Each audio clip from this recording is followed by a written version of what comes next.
Okay, I'm all set up to keep sucking at Donkey Kong Country 2. Guess that's what I do.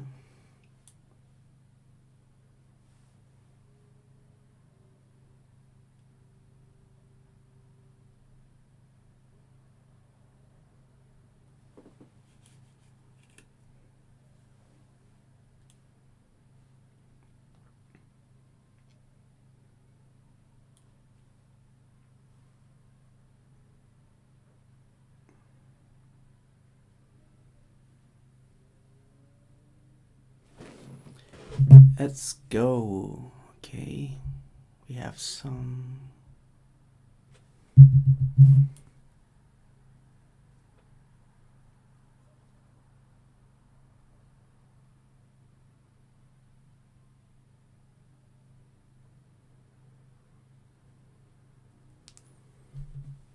Oh, I'm gonna post to Blue Sky. I'm gonna start.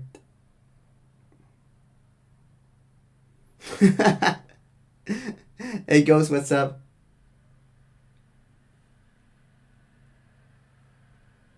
I'm cherry. I'll be cherrying to Blue Sky, and we should be all good.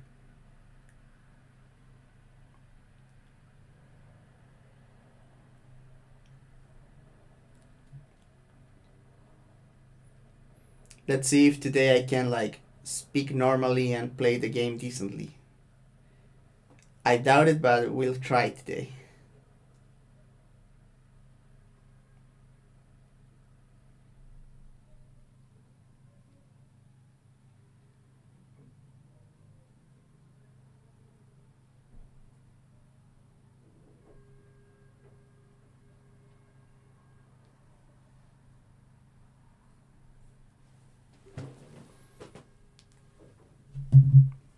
Oh, awesome! Thank you, man.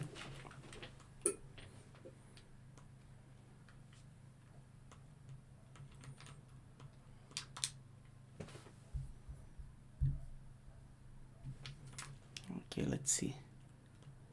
Oh, Jikarasu, what's up, my man?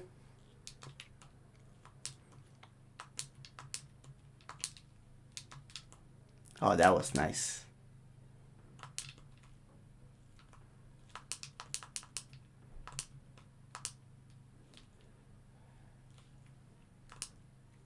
Where are you? Where are you?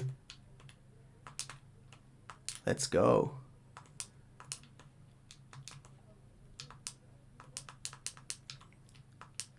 Yeah, man, I remember you. I remember the protect your neck boys, of course. Oh, let's go. We're cooking here. This is like the best start that I had to the stream. Okay. I'm still in position to blue it, but we'll try to get over this so we can get to a more relaxed part of the game. Okay.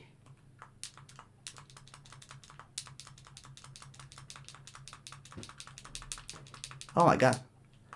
Fucked up here. Oh god. Let's go. That was so easy, man. Anyways, by the way, for Monkey, by the way, for the Protect Your Neck boys, next week I have a certain guest that you guys are probably going to enjoy. So I bet you can guess. You can guess who will be my guest, right? Jimmy Kudo, my man. How are you, man?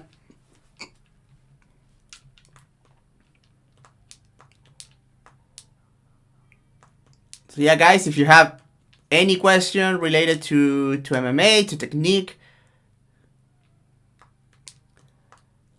his name is actually Dan, but it is not you.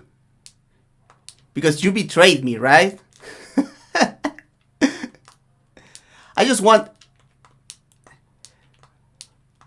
We need to make the end of the year show, right? So I'm bringing Dan Tom to the boys.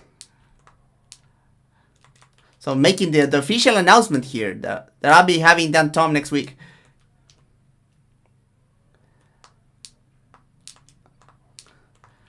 I need to do something with my...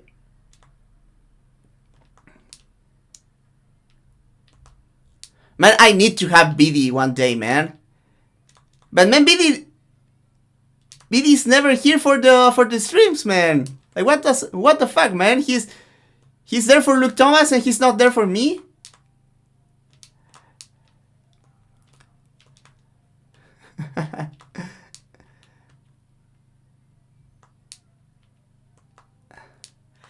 No, but being serious for a moment, I really want to do something with my good friend Dan Albert here too, because I thought the last time that we were together, like we have some technical issues, but I felt like the talk we had about Topuria versus Holloway was very good, and I think the people were enjoying it. So we probably need to do something together again after some big fight or something.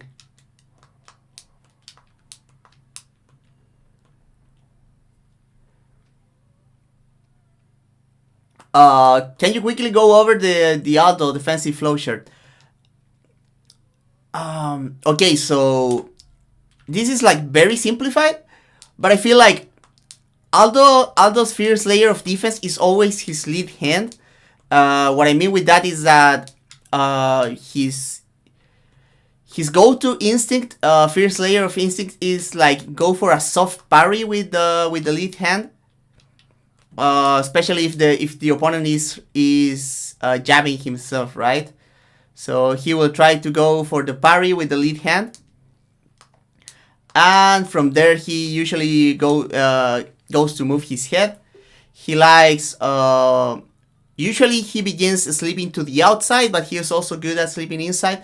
And after the parry and the sleep to the outside, he usually goes a few different ways. He can go sleep to the other side, he can weave, or he can pivot immediately. And on top of that, he starts layering like parries with the other hand. He tries to hide behind his lead shoulder, but usually like it usually goes like that. He begins with the parry from the lead hand, the outside or inside slip. From there, he keeps moving his head. He readjusts his feet, and then he usually ends his flowchart with pivots.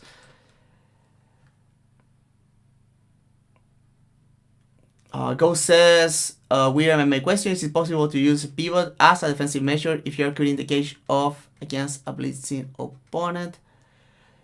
Yeah, I feel like it is pretty much the same, but the thing when you're pivoting as a pressuring fighter, when you're pivoting, when you're I mean, I like to visualize it like this. When you're pivoting with your lead foot, you're usually pivoting in relation to your opponent. And when you're pivoting with your back foot, you are pivoting in relation to the cage, right?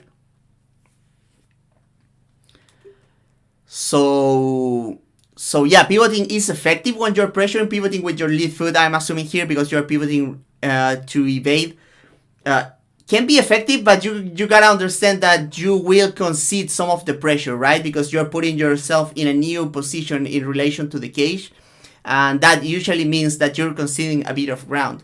But obviously, you can resume pressuring after pivoting defensively in reaction to a blitz, right? I hope you're understanding what I'm saying. This stage fucking sucks, man.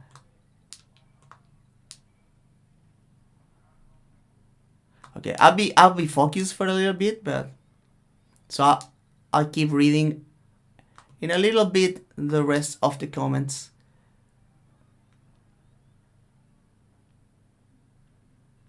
Oh, dude, that was very last second. But I'm doing kind of fine here. No, I'm fucked. I need a DK barrel so bad right now. Please, where is the barrel? Okay, at least we are at the midway. Midway and the DK barrel, so we should be good. Okay, I still have some reflexes, man. Old man still got it, man. Oh, dude.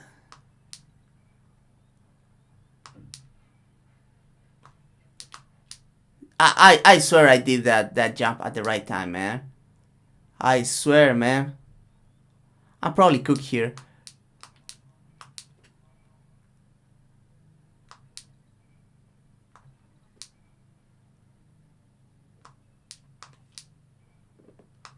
Oh, man.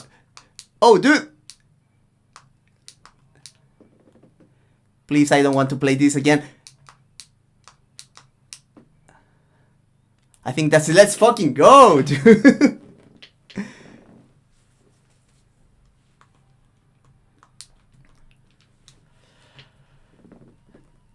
What's your opinion on the MMA media landscape where rage bait and bad analysis not for you?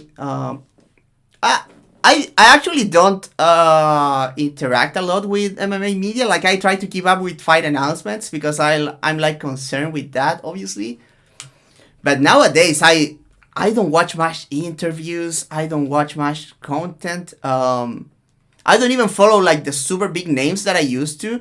I don't follow like Ariel Helwani or even Luke Thomas. I mean, Luke Thomas is a good analyst. Don't get me wrong, but I don't really interact with that part of MMA media anymore. Obviously, I still know a little here and there because I know a little here and there because, you know, like if you're into Twitter or even Blue Sky, like someone is going to retweet something.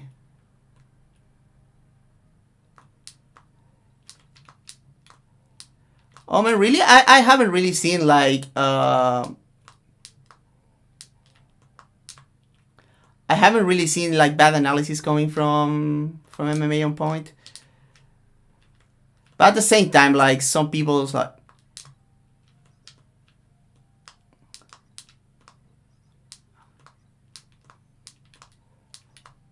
But what I've seen is that there's a lot of like, there's a new crop of like MMA influencers that are like, you can tell they are very influenced by the guru, and there's like a very toxic, like not only toxic environment there, but also like they speak with so much confidence about stuff that they don't know anything about, right? I don't like to be so negative, but I feel like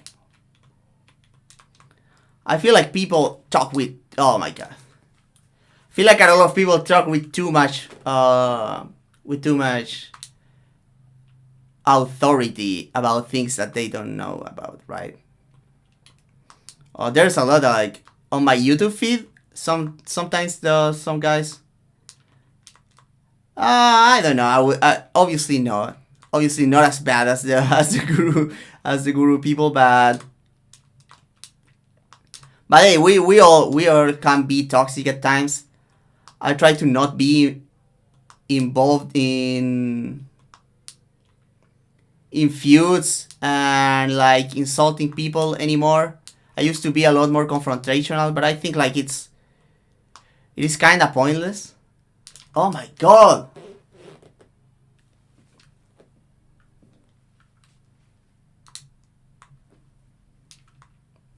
I mean, I can understand that it can be fun to dunk on someone, especially like that Kevin guy that everyone hates, but I personally try to not engage in that anymore. I try to be a little bit more positive, and it's really just for me more than for anyone else. It's not that I'm trying to set up like a good example or anything. I just feel like it is like pointless and it is like draining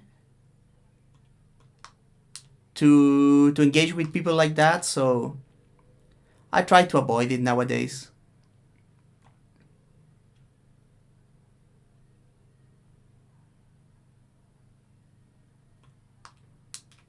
Yeah, I mean, I don't even do it like for being like a good example or for anything other than he does nothing for me.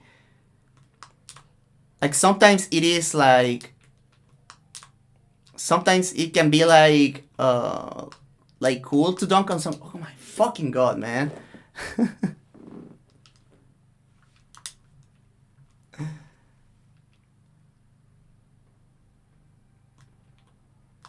And I really need to win here, man.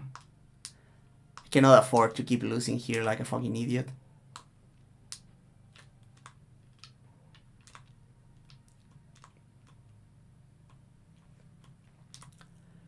Yeah, I have completed this game 102%. That is the. I mean, not a run, right? But I have completed this game fully many times.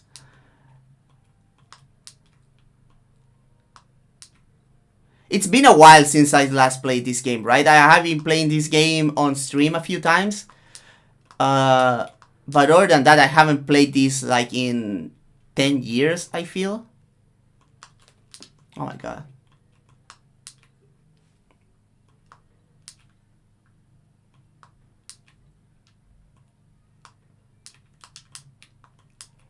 I always forget that that's the easy part, right?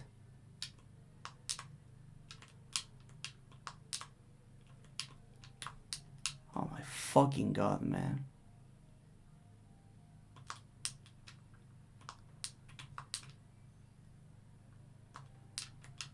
Oh my fucking god. Oh man, I haven't really thought about like end of the year stuff. That's why I'm having Dan Tom to help me out with that. I think Joshua Ban might be. Mick Parkin's right hand. That's like the jankiest part of his game, right? Like when Mick Parkin is not throwing his right hand, he looks like a competent kickboxer. And when he throws the right hand, he actually looks like a heavyweight.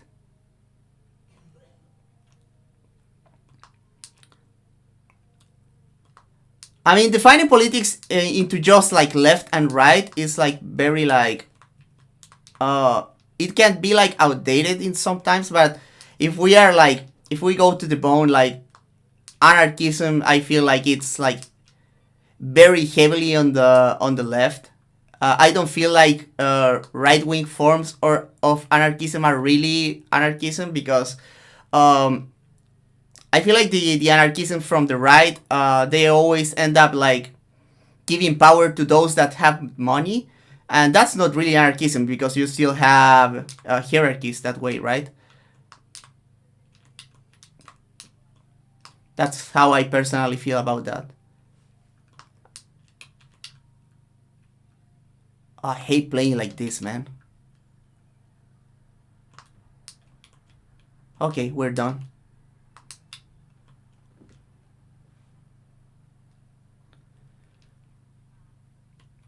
Yeah, I do not like the super quick turnarounds for Joshua Ban, to be honest. I'm not a big fan. I understand why he does it. He probably like needs the money and he feels like he's doing well, being super active. But yeah, funnily enough, Shriram make that same comparison with Joshua Ban and Shane Burgos, and it also worries me, man.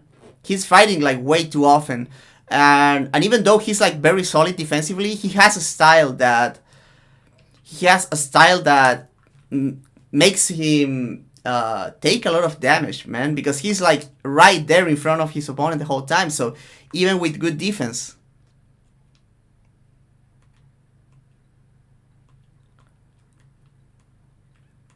No. There's not a chart. I can probably work on an Aldo defensive chart.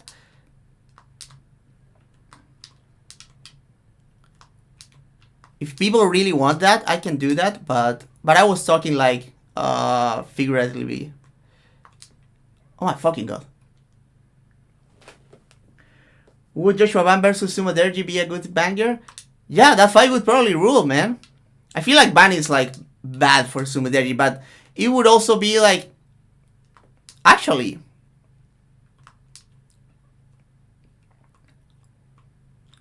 No, man, I'm not watching. I probably watch like all the fights or like the good ones when it's done. But I'm not currently watching the. I just don't really have like as much time to follow kickboxing as much as I want to. And to be honest, if I had more time to take away from MMA, I would probably be watching a lot more Muay Thai. I try to keep up with like the RWS events when I can, but sometimes I'm busy like being a slave to the UFC machine, sadly. And don't get me wrong, like I'm one of the few people that will recognize that I like MMA more than I like kickboxing and Muay Thai. But I also love striking sports. Obviously, like striking is my favorite part of MMA. But I feel like striking in MMA has some like unique stuff that are very very appealing to me.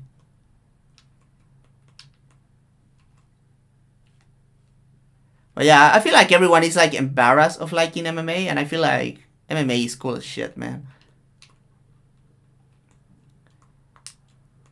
It's like it's not quite there when it comes to overall quality of the fighters yet.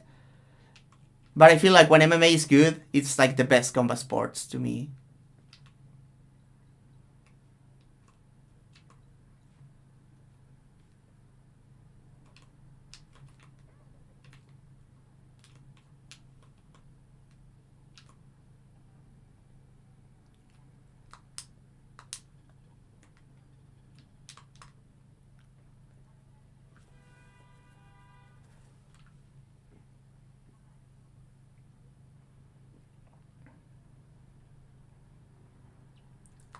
Should we always consider the age of people?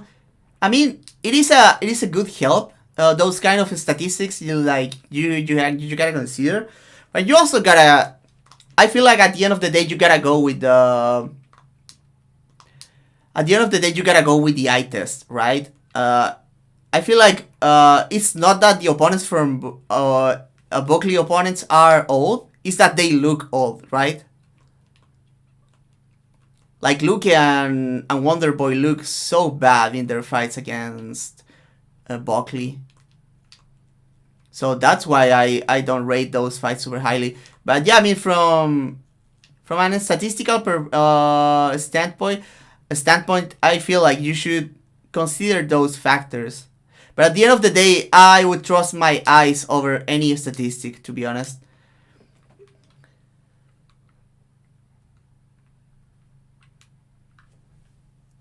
The only embarrassing part of MMA is genuinely the morals of fan base, but like, come on, this sport produces shit like Showtime Kick. Yeah, I mean, I highly agree with you on that one, Dan.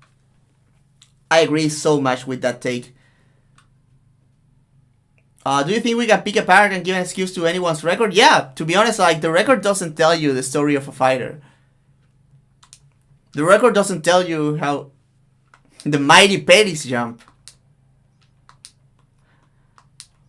I hope Joanna was here so we can make fun out of her about that.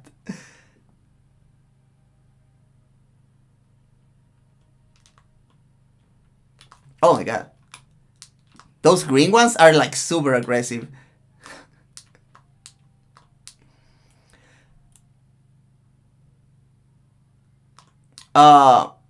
It's funny that you mentioned Robin Black when it gets to people that cannot get good at the analysis, because I felt like Robin Black used to be pretty decent.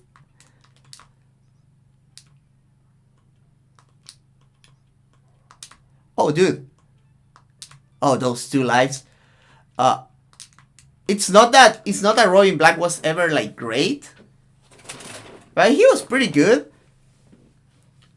He was pretty good, and then I don't know what happened to him, man. I feel like you can become a bad analyst.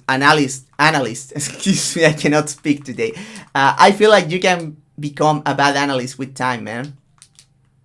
To be honest. I think I just clipped into the wall a little bit. I think. I'm not sure what you're referring to. But it wasn't like super intentional. I just like... The walls have like strange physics in this game. I'm playing like such a pussy. What's wrong with me?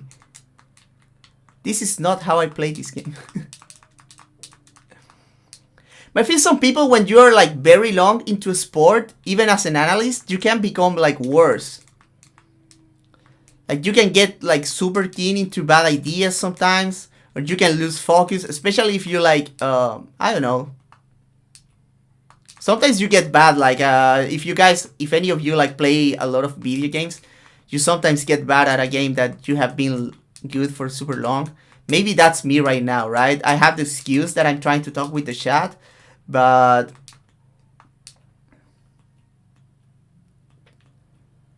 hey, dude, what's up? Oh no, that was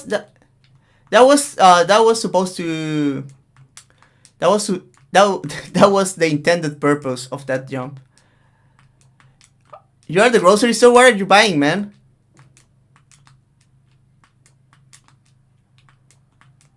One thing that I don't like about my town is that it's super small and we don't have like stores that open like super late. Well, I don't live alone anymore, so I wouldn't go. But I think like I like those like 7-Eleven stuff kind of shit. I think those are super cool.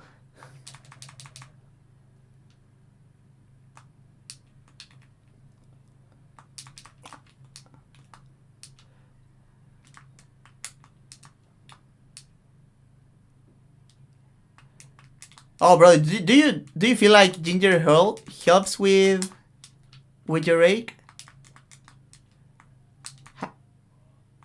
Having a stomach pain fucking sucks, man.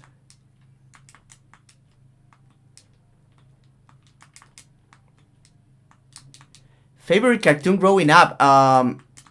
When I was like very little, my first obsession, because I'm a very obsessive person. I guess you can probably tell because I'm very obsessed with MMA.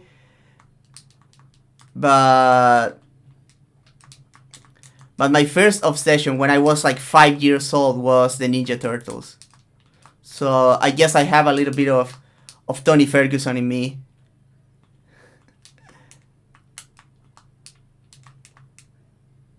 I like the Ninja Turtles. Then it wasn't a cartoon, but I was like very into the Power Rangers after that. And then I was super into Dragon Ball. And after that I was super into Pokemon and Digimon.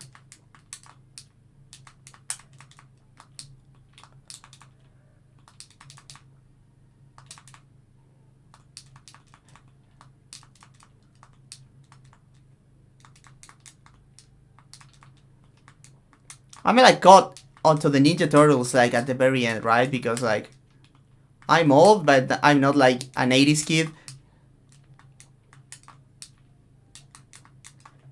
Yes, as much as I like the lore from Adventure and O2 better,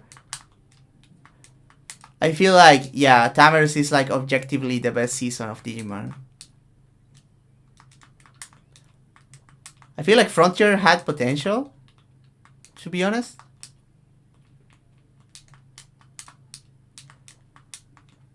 But it ended up being like not as good.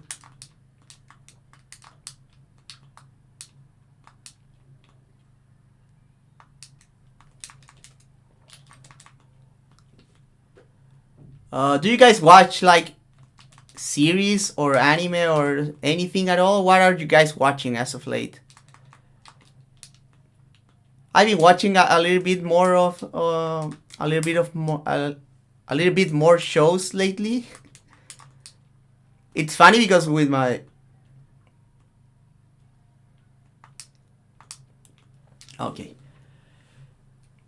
fighters that interest me, I feel like other than being like technically good, I like fighters that are like aggressive, that have like high output.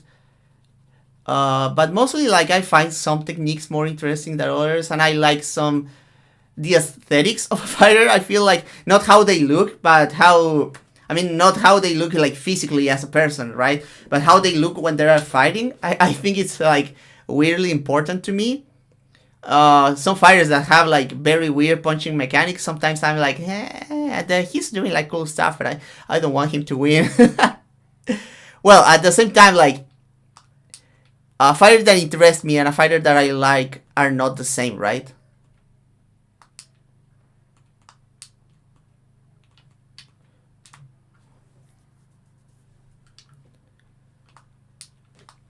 Man, I just finished the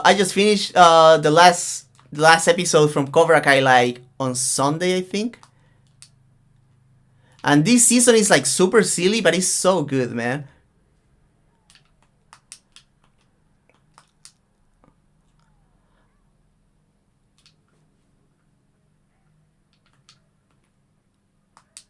I feel like Cobra Kai is like to enjoy Cobra Kai, you gotta approach it like it's an anime, right?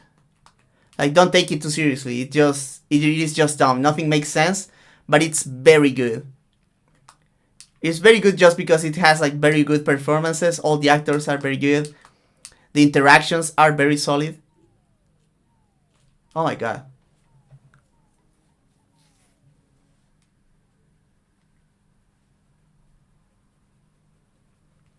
Do I like David Grant? He's okay. He's like very fun to watch. And I root for him sometimes. I know David Grant is cool. David Grant is one of the guys that have like ugly striking that I actually like. Oh my god. The fuck was that, man? Season 1 of Cobra Kai was like actually like for real good. I agree with that. Which one is the fourth one?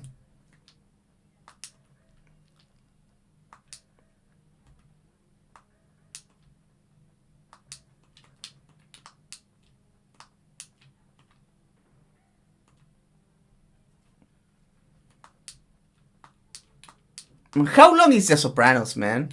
How many episodes how many seasons does The Sopranos have, man?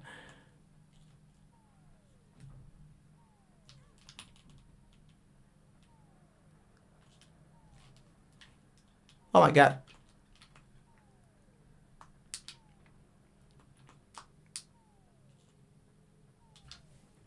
Oh, that one is very good, man.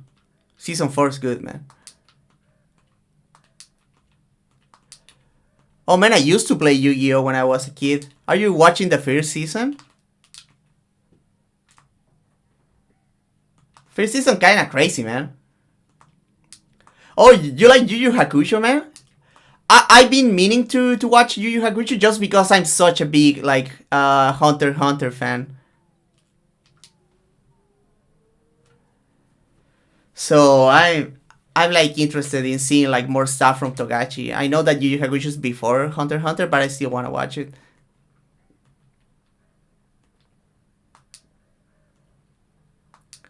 It's funny because here in South America they played Yu Yu Hakusho on Cartoon Network. I didn't watch it much. But it looks very cool, man.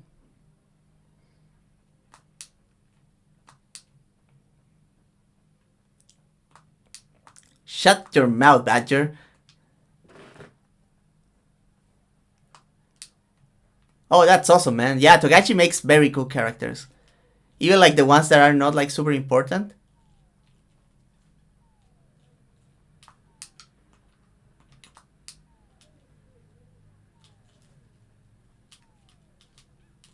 Bro, what the fuck was that, man?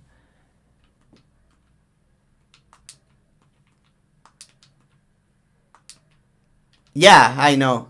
I really need to watch. Or I might just read the manga.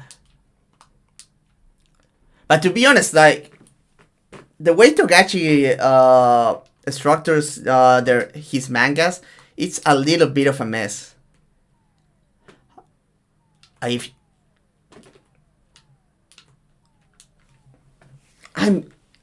I don't understand how can someone be so bad at a boss fight.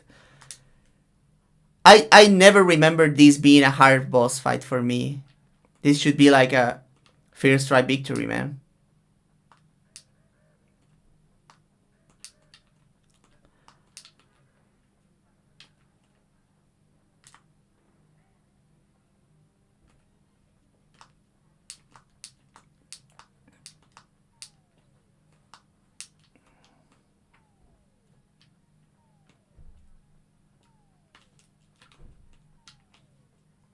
Bro.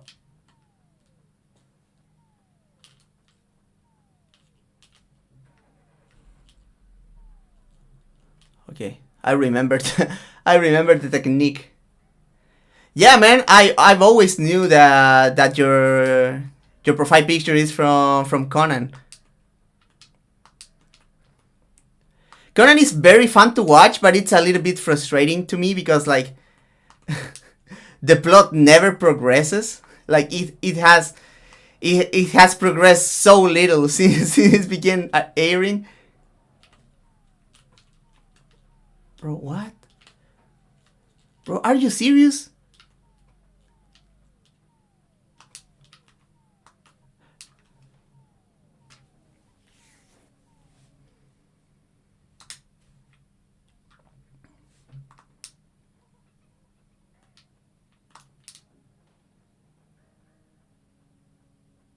Yeah, Conan is so popular and has so many movies, man. It's crazy. I remember watching it as a kid, and when I realized that it has never stopped being, it has always been running. I was like, what?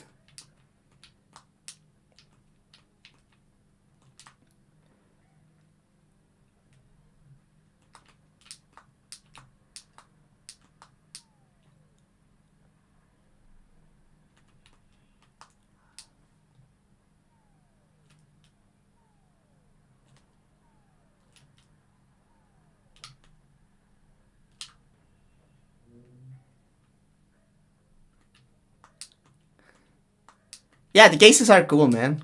Like, there's a lot of creativity and like research that goes into.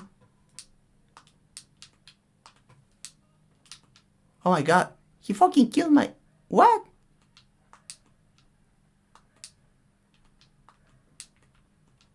Okay, I need to kill this bastard.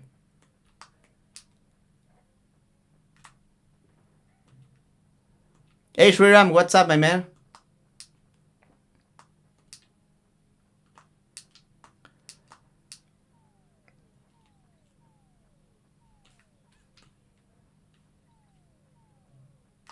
Okay, let's go. Here you come to die, bastard. I mean, you're already dead, but I'm going to kill you again. I don't give a shit, man.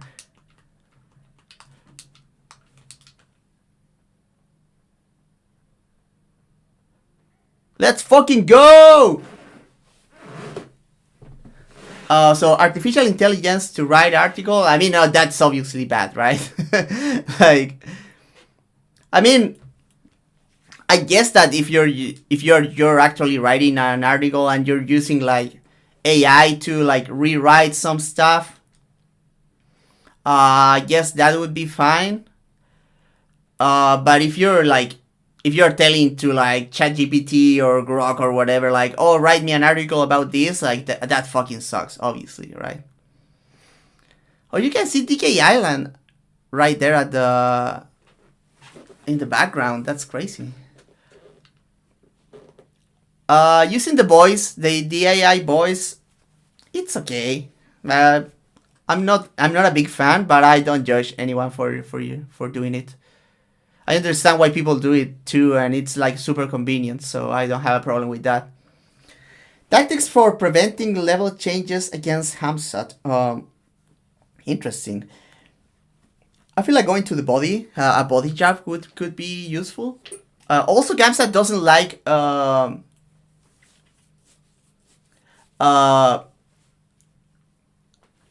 oh, excuse me. Hamsat doesn't like to shoot very far out from the cage, so if you use like good footwork and keep it in the middle of the cage, he's not as likely to shoot. So I would say like keep feinting, maintain the initiative, and don't get like past the black line of the octagon. I would say that. Feño, do you have you tried Celeste? Celeste is one. I think you guys in English say Celeste. That's one of my favorite games of all time. Like I absolutely love that game. I finish everything, like Seasides, every berry, the golden berry, the moon berry, everything. I love that game. One of my favorites. Michael Johnson with a normal fighter brain, which Crucifier has the potential to have.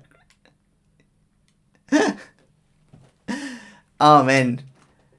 I mean, would Michael Johnson be like smarter if he had like a regular guy brain? I'm not sure. Like the regular guy is super stupid still.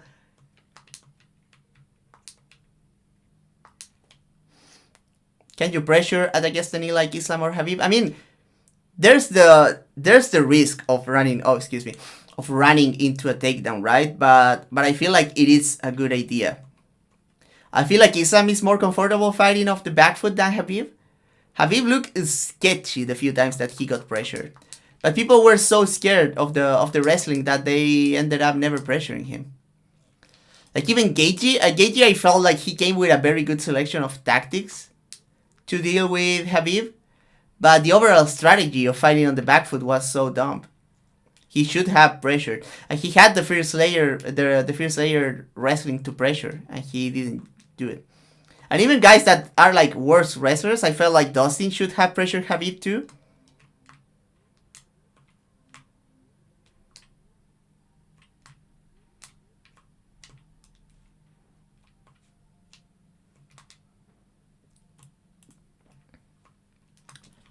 Oh my god, these stages are getting like way too hard for me to check on the chat. But we'll try because I really want to finish this game on stream, man. Oh my god. How would you create a game plan to fight Topuria if you're Charles Oliveira? A lot of like long range kicking, intercepting knees,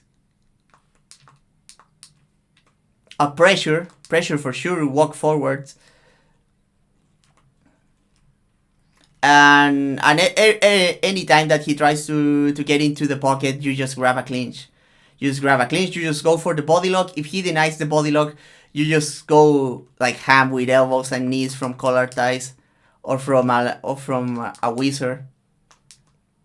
I think like it is very easy to game plan for Topuria for Oliveira. I'm not saying that it's an easy fight to win, but like the right approach to win the fight is it's kind of obvious, I feel. Like Oliveira has a lot of the tools that are very likely to give trouble to Topuria, but at the same time Topuria has a lot of skills that are bad for Charles Oliveira, so that's what makes it such a good fight, I feel.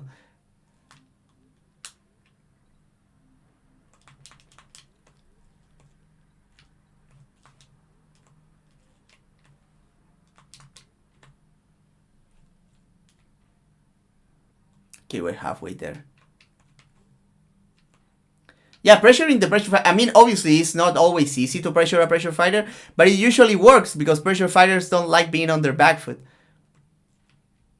And at the same time, I feel like Habib was not like was a pressurer, but he was not impossible to put on the back foot like some other guys.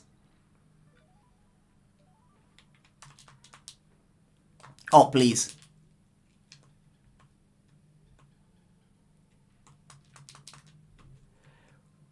Who would I favor without Volkanovski and without Max and Ilya 145? It would have to be Bloyev. Like I don't think like the Bloyev is going to be like a super dominant champ. But I feel like he's kind of the best right now.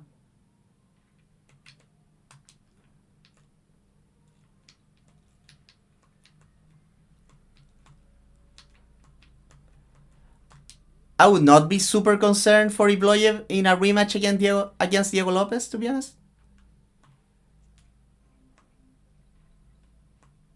Can you guys give me a DK barrel, please? Oh, fucking shit. Okay, I'll take it. I needed that. I really needed that.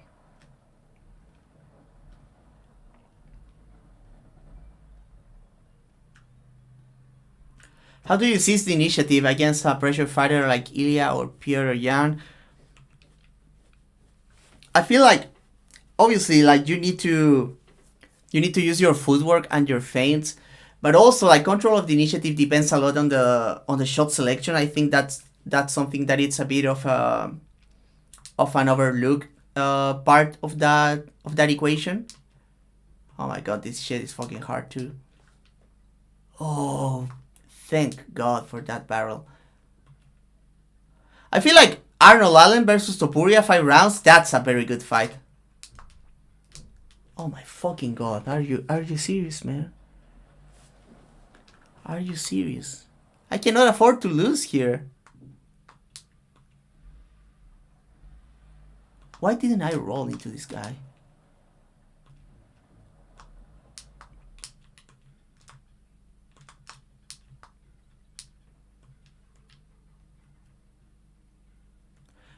So there are 5 letters in every stage that they spell Kong.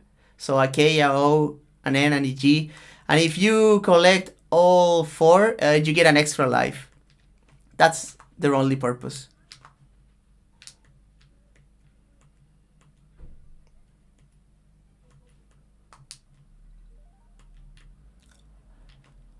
This stage is cool, but I feel like I'm going to lose for sure.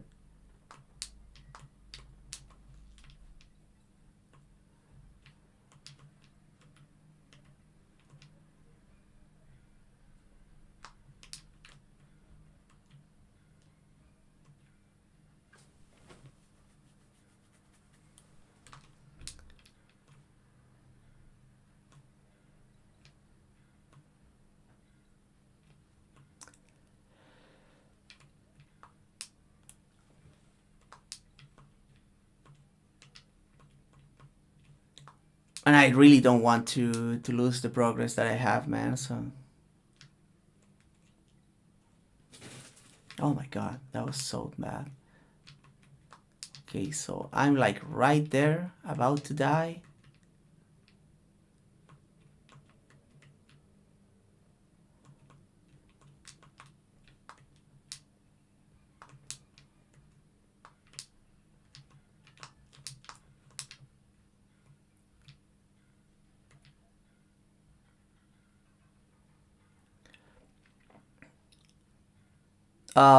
Analysis is a niche area of MMA. Yeah, I would say I agree. Oh my fucking god. It's because analysis requires a lot of like commitment from a fan. Like you really need to like read and watch a lot of resources and train. So a lot of people are not interested in that part, as crazy as it sounds to people like us. Like some people just want to... Oh my fucking god, I'm going to lose, right?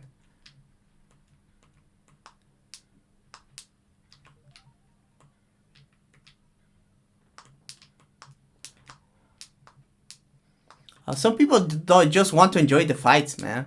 And if the way to enjoy the fight is just like watching and assuming whatever they want, I feel like that's fine. You gotta understand that at the end of the day, that most fans are like that.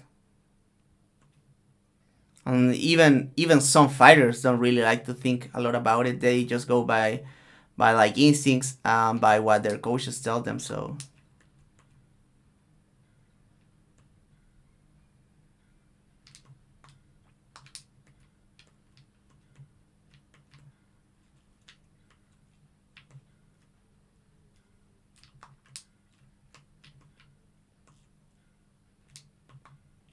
I don't want to lose, man.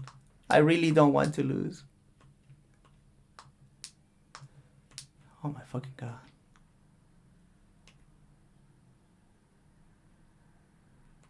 Yeah, analysis is not easy to consume. It is like, especially at first, it's like a little bit overwhelming.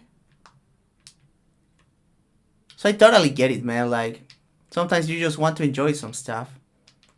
I feel like I have a little bit of like analyst brain, so I like to super understand into detail everything that I like.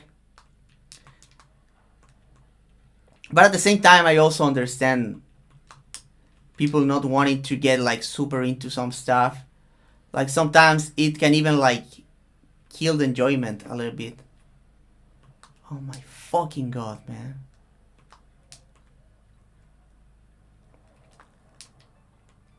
It's so funny. I say like, oh my god, all the time in English. And I would never say Dios mío in español.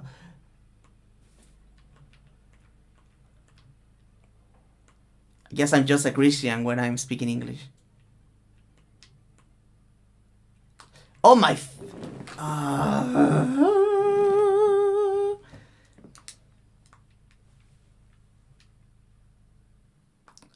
I think I mostly like analysis because it gives me a reason to say John Jones is not that good. I think that's the best part of analysis. That if you really understand the sport, you can understand that Jose Aldo is way better than John Jones. Oh, this life here is going to save me. Everything will be alright if I get to that life every time.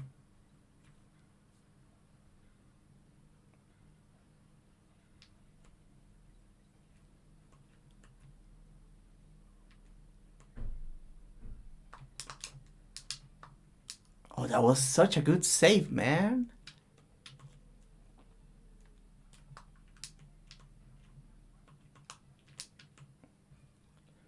Boys, I think I'm going to make it.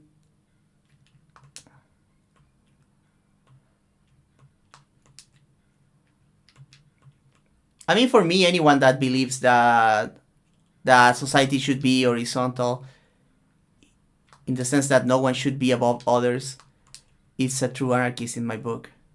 But if you believe that money trumps all, then you're immediately like not an anarchist.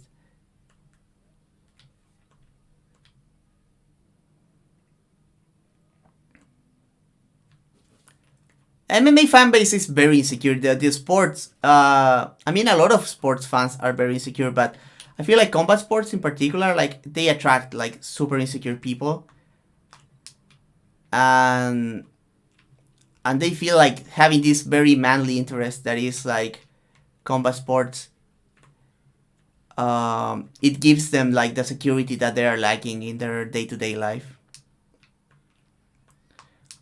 I feel for a lot of us, like there's a lot of like machismo involved in our love for MMA.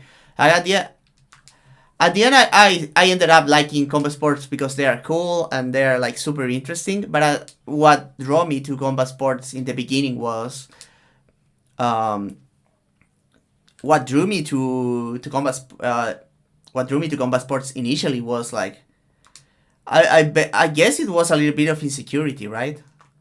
Like I always thought that combat was like super cool just because I was exposed to, like, as I told you guys, like to the Teenage Mutant Ninja Turtles and Power Rangers and Dragon Ball, and everything is like related to martial arts. So there's that obviously, but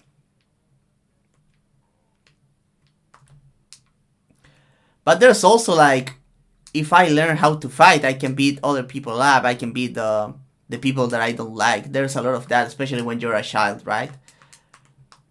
Some people just don't get over that part.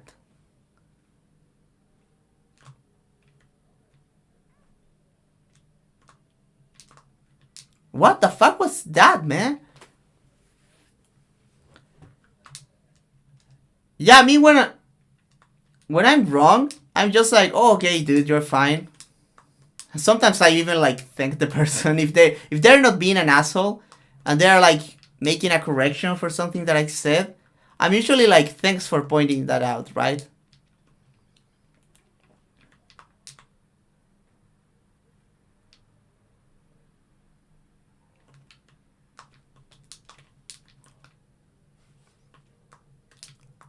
It doesn't come like super naturally to me, but I feel like I work on trying to be humble, on trying to accept that a lot of different people have things to teach you, even if they're like a little bit unconventional or they don't seem like as schooled in a certain topic.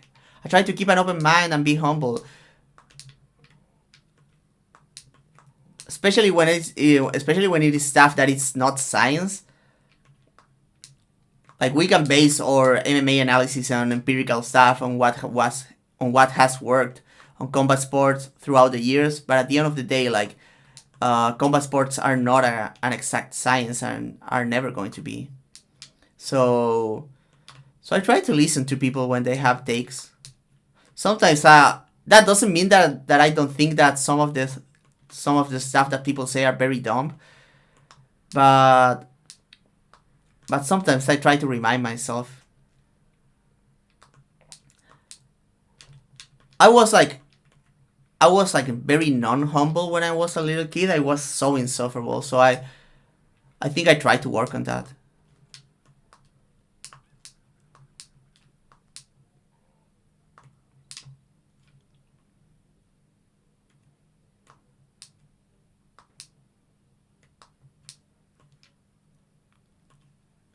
Yeah, I mean,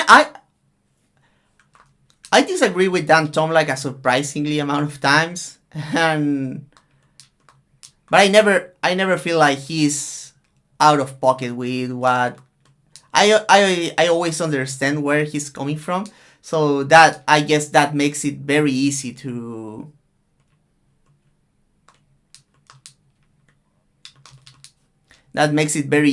like not get into fights or like heated arguments.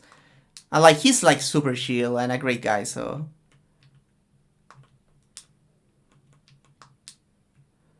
but yeah, like, for example, like with Shriram, we sometimes like have some banter going on about the fighters that we like, but at the same time, I always understand where he's coming from.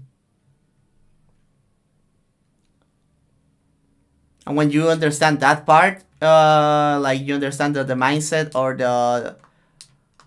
the logic that someone is employing to make their arguments, it's a lot easy to not get like hit up about it.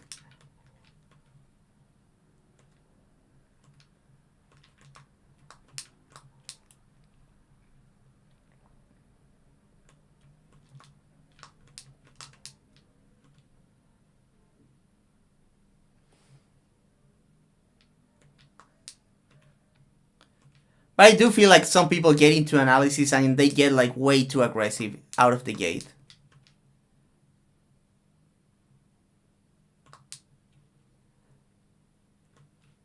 Yeah, I think that would be something very helpful, like, to understand that some people like come to conclusions from a different like viewpoint, and that's sometimes that's valid. I mean, I'm not saying like, oh, everyone deserves to have their. I mean, everyone deserves to have their opinion heard, but I feel like some opinions can also be discarded, right?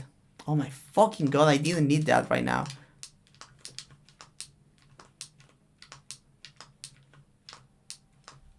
Please die. Okay. What? I was rolling, man. I was rolling. Fucking shit, man.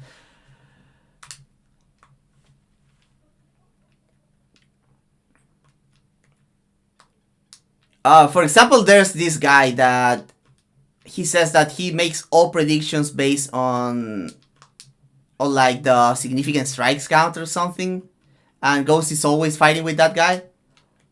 Like, I don't respect that take. That's fucking stupid, right? so even though I'm trying to be very positive right now, like, I cannot act like I never see a take and I feel like, oh, this person is not like very bright. Especially because that guy is so arrogant. Like, oh, I have this model to predict fights. You wouldn't understand. Like, shut your mouth, man.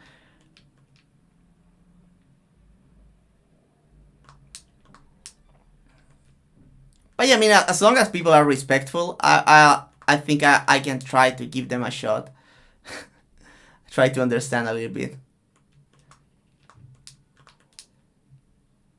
Yeah, that dude is so annoying. Like, he's not a nice person at all. So I don't feel bad, like, seeing, like, his opinions are trash. That Kevin guy that everyone hates, he seems like a very shitty person too.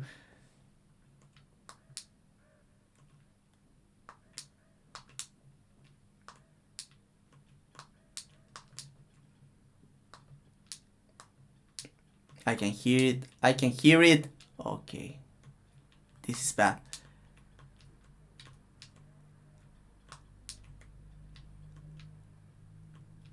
Let's go. Let's go. We had this. We have this. Let's go. I mean, yeah, I mean, I believe in redemption. Like, as long as it depends. I mean, obviously, it's not the same to, like, be ignorant about the sport than to kill someone, right? But as long as you own up to your mistakes and you're humble, I can forgive, like, anyone. I think, like, I'm a firm believer in redemption for people. I might even be, like, softer in some guys that people, like, super hate. I would be willing to say, like, okay, like, yeah, like Greg Hardy deserves a second chance at life, right? But the thing is that I never heard that Greg Hardy to own up to being like a like a woman beater, and to say, like, oh, okay, I was wrong, I was a coward at the time, but I'm trying to change. I feel like that's very important, right?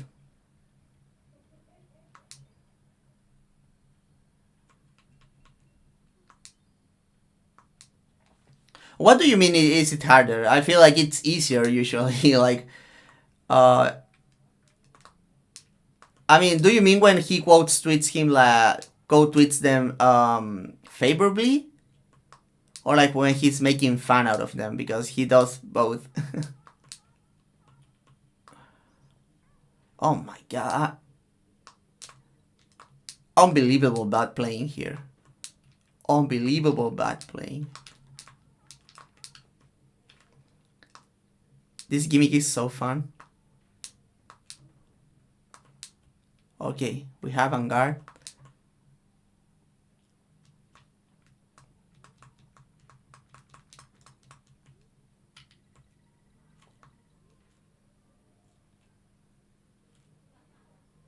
I mean, no, not really. Like redemption is for anyone. Like, it doesn't matter how wrong you were, as long as you, like, own up to it.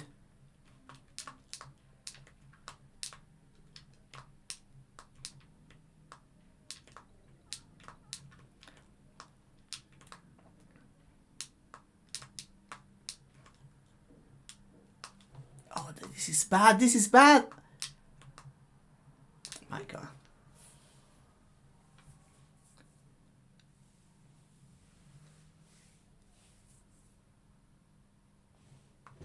Yeah, for sure. You should be embarrassed about the... You should be embarrassed about the things that you were wrong in the past. I feel like when I initially came into, like, MMA Twitter, I was, like, very judgmental, and I was very confrontational, and I don't think that was the right approach, especially because I was not, like, a kid. I was, like, 25 already, or something like that. I think I was older. So yeah, I mean, no excuses. I was just being a dick back then.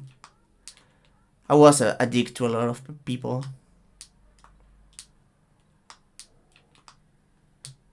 I just try to be more understanding. I'm not really sure. I think I started like maybe 2017. I'm not completely sure, to be honest, but I've been for a while. But I was like super low key. I was just like hanging with the people that I met. And my account started getting big like a year ago. I like big in quotations. I'm not like a big account. I only have like 3,000 followers, but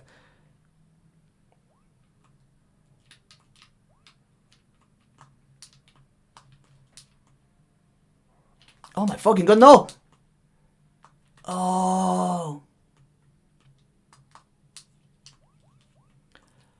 Yeah, I like cooking. I don't do a lot of like different dishes, but I enjoy cooking. And I'm like the official cook of my home because my girlfriend gets out of work like just in time for lunch, so I have to make lunch every day. I learned to cook like super old too. Like, to be honest, my parents did not give me a lot of tools to survive as an adult, so I had to learn a lot of stuff like on my in my 20s, to be honest.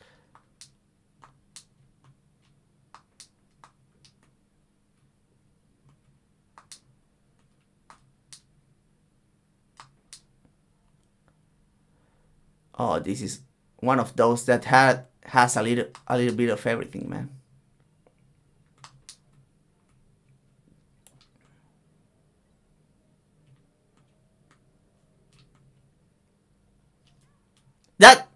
That fucking bee spawned on top of me, man. That was bullshit. That was big time bullshit, man. The worst. Oh no! I'm not super skilled with the knife. I'm okay. But like I cannot do like the super quick like chef like chopping onions super fast or anything like that. That would be something cool to learn, man.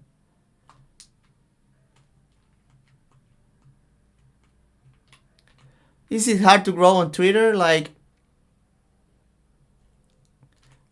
I mean, it depends. Like, if you're willing to post like anything for engagement, I don't think it is that hard.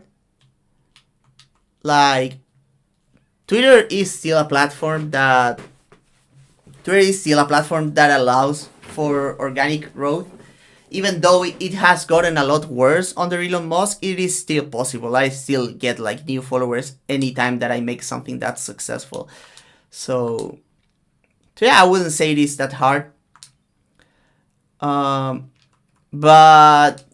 at the same time, I'm a little bit stubborn, so I mostly like just post stuff that I like. I could be more active.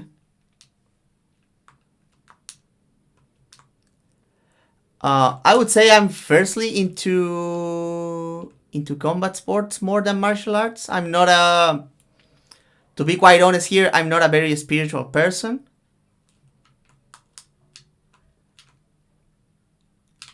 But I think martial arts in general, I think I've gotten more into martial arts in general as I grew older. But I would be lying if I didn't say like my main interest is combat in general more than like the philosophy behind martial arts and that kind of stuff. Oh my fucking god, dude. Okay, game over, but we just saved, so we're clear here, right?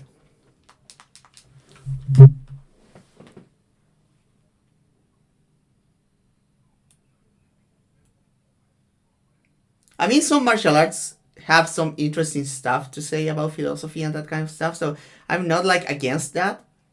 But what draws me to martial arts in general is combat, to be quite honest. I think that's cool, but that's not something that interests me, to be honest. uh, I'm not a fan of weapons in general, so I don't really have an interest in like learning how to use like a staff or nunchucks. Like I think it's very cool for people that knows how to do that kind of stuff. Like those videos of like fat guys like slicing shit with katanas. I think like that's super cool. It's just not something that I have a lot of interest in learning myself. I'm like very against weapons in general.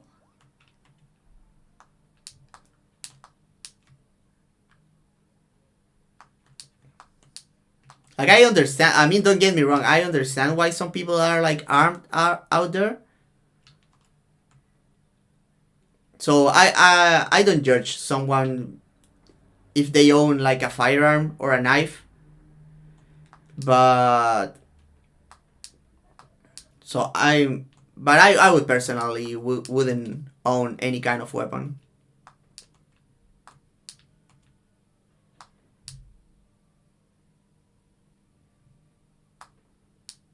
Oh, that was so close.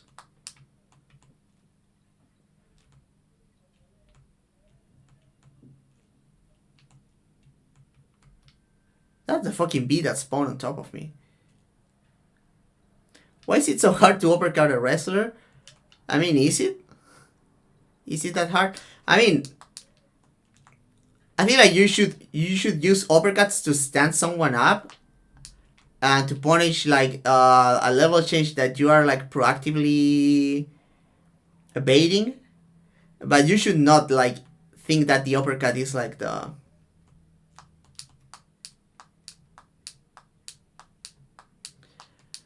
But I don't think you should count on the uppercut to being like your takedown defense, right? That's I feel personally.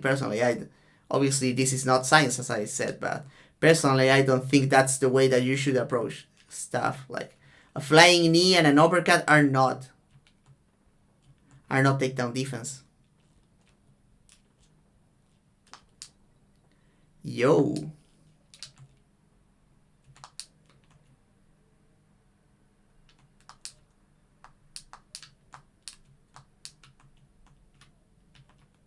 Yo. Fucking beast, man. Oh, I have to wait. Oh no, I haven't talked about the people that steal content live. But it's like, it is obviously very bad, man. Especially, oh god. What is even the end game when you're steal content? Like, I don't get it, man.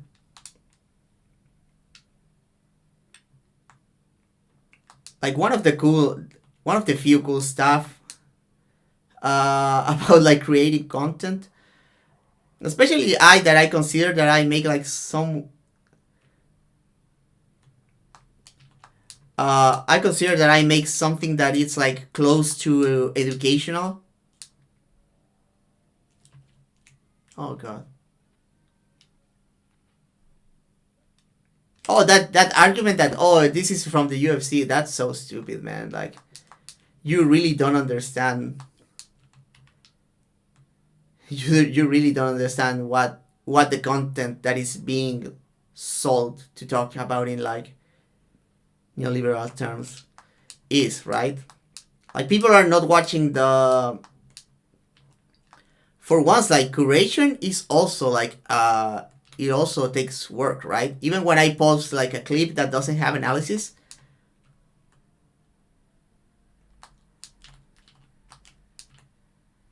Oh my god. No. I'm like dying here. But yeah, for example, I post a lot of clips that are like, and I don't care if people use those because obviously like I don't own the part of the fight. But that's still work. That's still content, right? To cut a clip. It's not analysis, for sure. It's not analysis, but it's still content. Like, you're selecting the content yourself. So I don't feel it's something that can be like Like, you cannot tell me that what Capousa is doing is not work, right? That would be insane.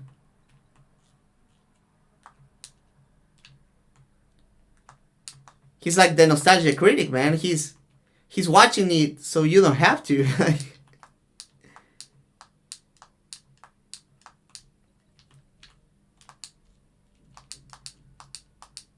Bro.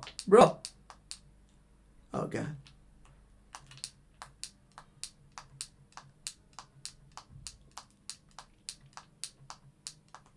Okay. Yeah, that sucks, man. Like,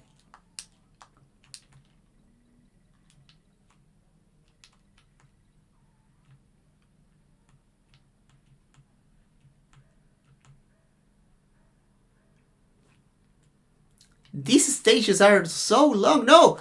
Is the fucking fucker that... No! No, please! He stole my life, man. He really stole a life from me.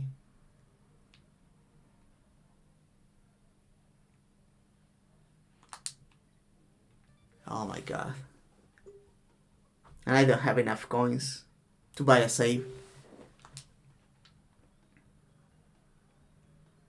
I mean, copying Marcel announcements, like, why don't you just, like, quote tweet him at that stage, right?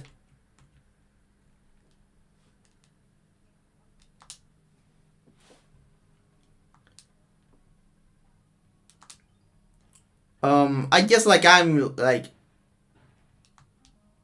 Oh, fucking god. I didn't read the question.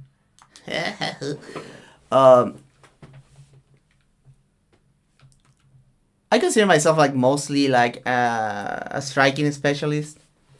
And I feel like something that I'm, like, good at, I consider is, like, finding the relationships between, like, technique, tactics, and strategy. I feel like that's something that I'm good at.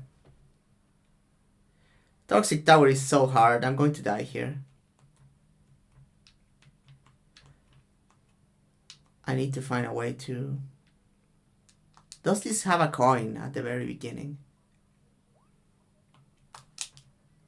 Oh god. And I had an extra life, man. The fuck was that?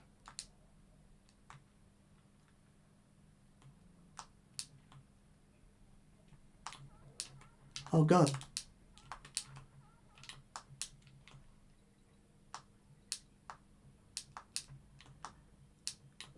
Can I get a life here?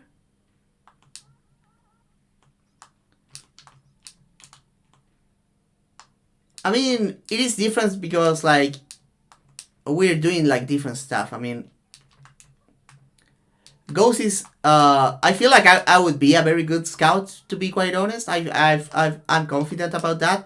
But yeah, I mean, what Ghost does, like, really, he really, like, obsesses about the habits about of some fighters, and that's, like, great. I love that stuff.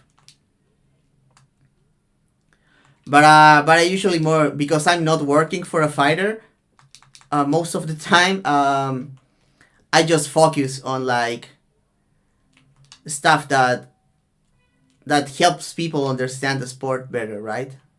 And to make people appreciate what fighters are doing.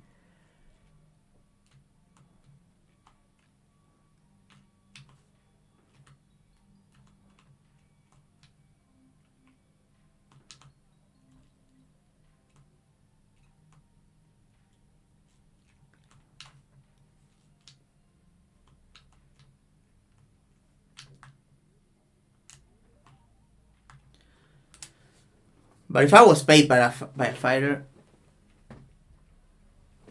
Oh, I'm so glad, man. I sometimes... The podcasting thing is weird. It's very easy to feel like no one is listening to what I'm saying, so I really appreciate it. Man, I haven't listened to the Cagecraft podcast as much as I should, man. I have great respect for the boys, but really I don't... First, I don't like to listen to much podcasts because I don't like copying people, and you can sometimes do that, like, subconsciously. So I don't listen to much podcasts unless they are related to something different to me. Oh, okay. What's here? Oh, we have coins, boys. Okay.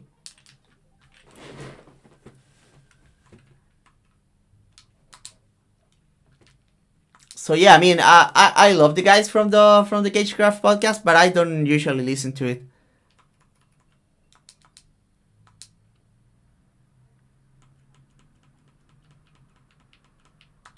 I don't usually listen to like Jack Slack or Heavy Hands either. So do not take it personal, please. From if the guys from the podcast listen to this, like, I just try to keep my. I really try to make the takes that I come from to be my own. So I approach it like that.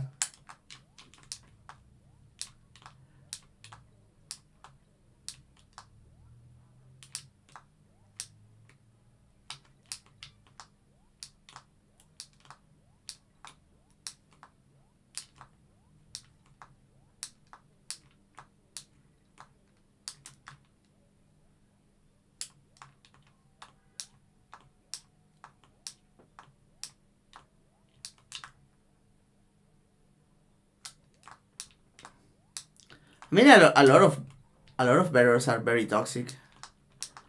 Oh fucking hell! Yeah, a lot of bettors that don't have the right mindset, man. They are very disrespectful to the fighters. I don't. A lot of people who bet are like very cool. Like for example, like BT and Guru, the good Guru, the betting Guru, not the fucking asshole. Those guys are great. Dan Tom, obviously. A lot of like people that you would see on the Dan Tom podcast that are bettors, they are very cool. So I wouldn't judge someone just because they are a bettor, but yeah, the betting Guru is great, man. Sadly, he wasn't there when I was in their podcast. I was just with BT, but it was very cool. Who has really good mechanics in the pocket? Topuria. very easy answer there. I mean, not perfect, but I like his punching mechanics a lot. Maybe even better than Topuria, to be honest, because Topuria tends to overswing at times. But I mean, this fighter that I'm about to say, and this is going to be controversial because a lot of people hate this fighter.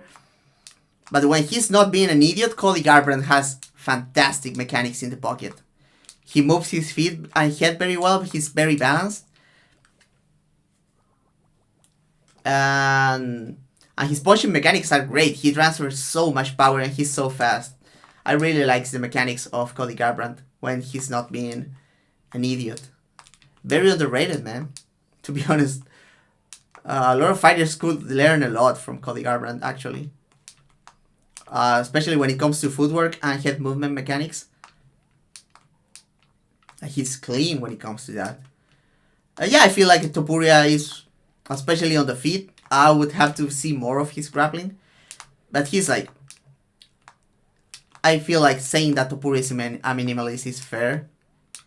He uses like very few tools, but he uses them very like well. He has a lot of nuance to the few tools that he uses. So I would agree with that assessment for sure.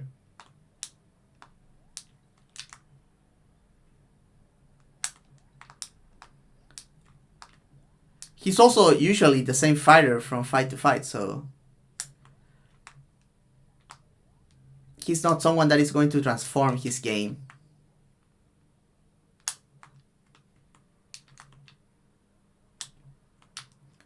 Please. Why it didn't work? Why it didn't fucking work, man? Yeah, you can tell that when he was moving his head, he was... I feel like O'Malley was moving into a more minimalistic direction than what he used to be. And if you see like a lot of like the variety from O'Malley is a lot of like fluff. But I wouldn't be so sure. I mean, I feel like, yeah, lately O'Malley has been more of a like a minimalist, but still he uses like a wide array of tools. He has like flexibility to his movement. I feel like O'Malley is like someone that uses more tools and more approaches than Topuria. But he's obviously like not as nuanced when it comes to like to the small details as someone like Topuria.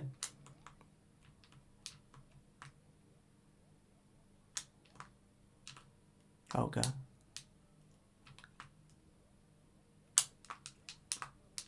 I didn't need to charge there, but I need to charge here. Has Du Hoshoi improved this year? Man, he has looked great. I wasn't very convinced with the first two fights.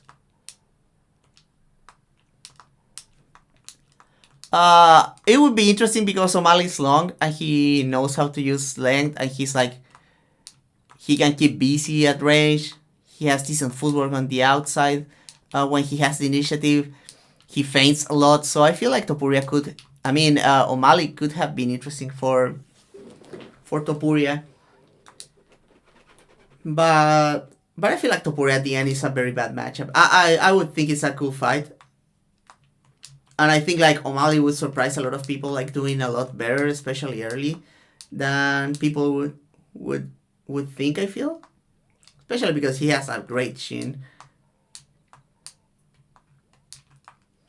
And O'Malley has room to get like a lot bigger if he were to move to, oh my fucking god, man, to 145.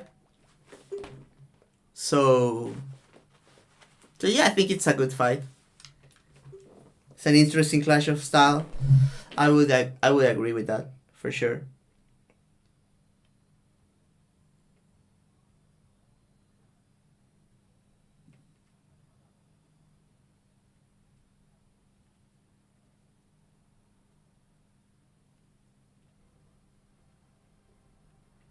Okay, I'll give it a few shots, and if this doesn't work, I'm going to leave, man.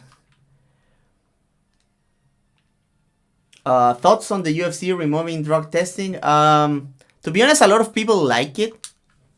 I'm like, man, I'm a little bit in between. I feel like the problem that I have with drug testing is that the technology is not there yet. Like USADA was insanely strict and was still not catching all the people clearly that were using steroids. So I feel like it evens the playing field a little bit that the drug testing is less strict right now. So in that sense, I support it. But honestly, and this is a bit of a hot take, okay, let me explain something. I don't judge fighters for using like performance enhancing drugs because I feel like everyone is doing it. So there's that, right? For example, I don't think like less of TJ Dillashaw for doing EPO. Like, I feel like everyone is doing shit. So I'm not like super concerned with that. But I would feel like if we had a way, if we had like actual effective drug testing, I feel like the sport would be better if fighters were not pushed to use drugs, man.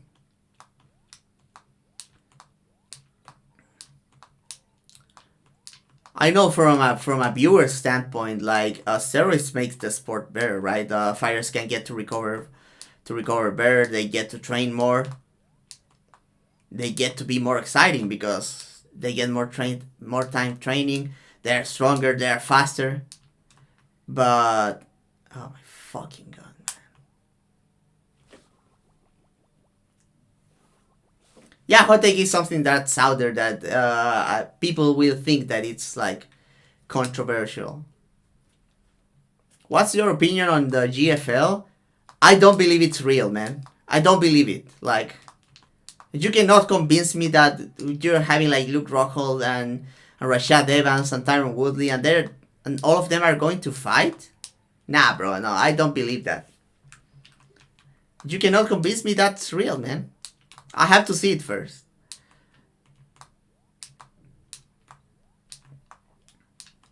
But yeah, I think a lot of people are like very pro steroids, like, oh, everyone should just use.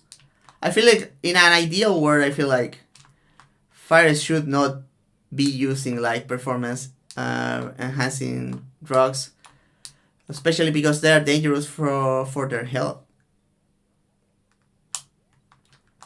Yeah, man, it's probably a Bitcoin scam. That's the right way to look at it, to be honest. Oh my god, I missed the fucking beat. I'm not having my way with this stage, man. They usually call this one of the hardest stages in Donkey Kong history, and it's clearly true. Because you are forced to play with a different character, and the mechanics are so different, man.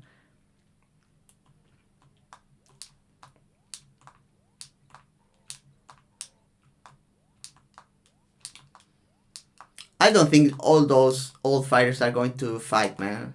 They're using them to sell you crypto, man.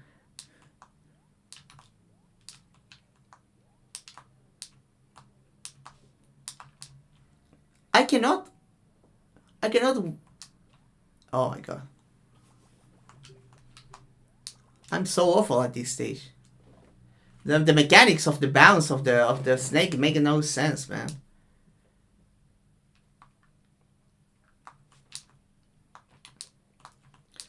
Okay, if I get like, I'm going to get game over now. If I get another one,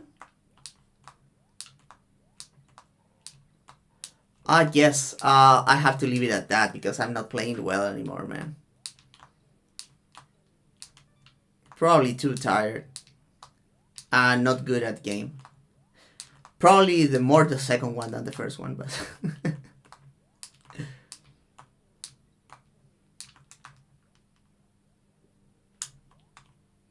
okay, so you decide to work there. Oh my god.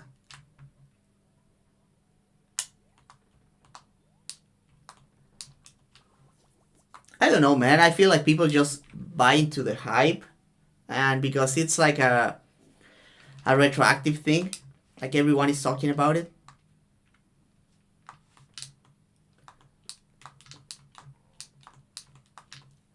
So it's probably a bit of that, right?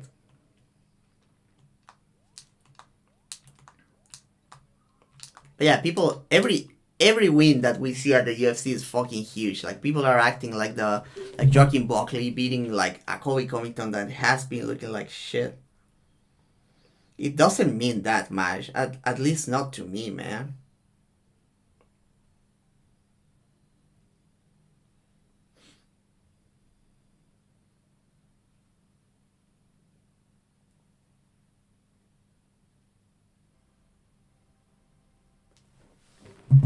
Okay. I mean, for a lot of people, like part of being a fan is like being like hyperbolic, getting hyped up about that stuff. So, when do wins mean a lot to me? I mean,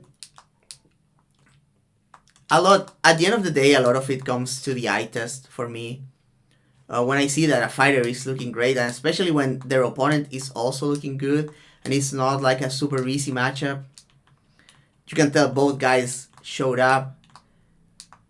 Or even though a fighter showed up, he still got dominated. I feel like those kind of wins mean a lot.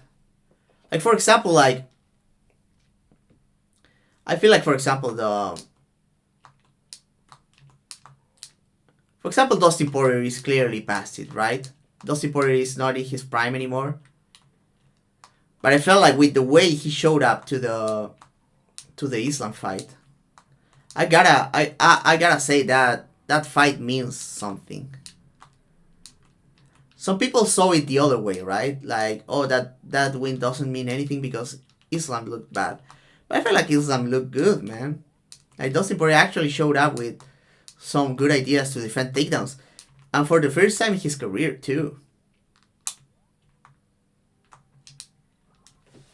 What happens when someone shows up but the other one doesn't show up and gets dominated? Is that bad? I mean, for example, a very clear example of what you're saying would be like Amanda Nunes versus Irene Aldana for the title.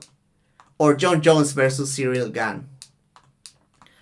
I don't rate those wins very highly, not because I dislike Amanda and John Jones, but because the opponents did not show a lot, right? So I cannot applaud you that much for being a fighter that didn't look great. Like, I give John Jones to capitalize on the mistake of Gane, but it was like a very big mistake. And then the rest, the grappling defense was so bad that it is hard for me to say, like, yeah, I mean, you could say Lemos showed up a little bit more than Aldana and Gane, but it's a little bit of that too.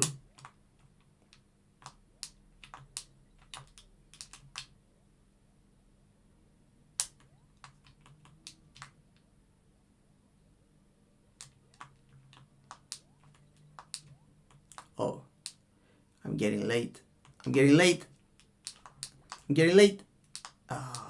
I'm so bad at this shit. But yeah, for example, like Islam won Islam's victory against Poirier. That was kind of wide, right? Like, Islam won that one like somewhat easily. But like, Islam was never like super in danger in that fight. He won most of the rounds, so it was not like a domination, but it was a wide victory in Islam's favor, and he ended up finishing the fight, right? But you can tell that Dustin Poirier came prepared to fight a good fight against a good opponent. So I give a lot of points to Makhachev for that fight. Or even the Volkanovski one fight that I thought Islam won, but that was like clearly not a domination, right? Because Volkanovski won at least 2 rounds. I mean, he won 2 rounds, in my opinion. Like, it was a very clear, like, 48-47. Oh my god. But that's a fight where clearly both fighters showed up.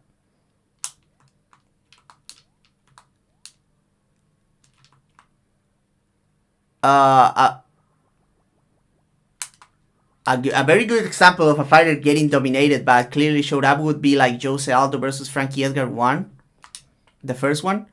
Because I felt that Frankie came up like super well prepared. He was in great shape. He had some good ideas. Like, he couldn't get anything done against Aldo, but to win a dominant fight against a fighter like that version of Frankie Edgar that was like ready to win the title, right?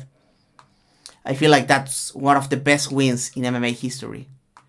Because Jose Aldo really dominated a guy that was very good that night. That was a very special performance. And people at the time were trying to make it look like it was maybe close. That Frankie was getting Aldo tired. But I felt like Aldo won the 5th round like super clearly. So I would not agree with that assessment of that fight in particular. I'm so done with this shit, man.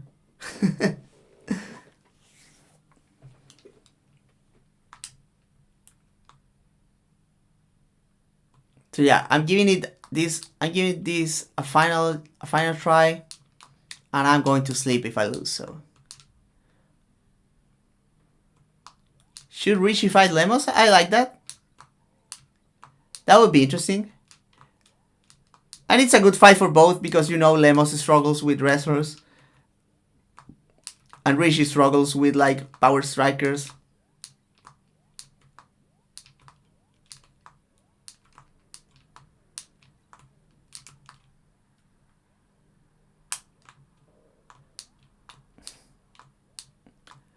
Hey man, Richie should have listened to Ghost, man. But fighters and their camps are super skeptical about people on the internet, and I get it. But they should have given it a shot, especially with the credentials that Ghost has.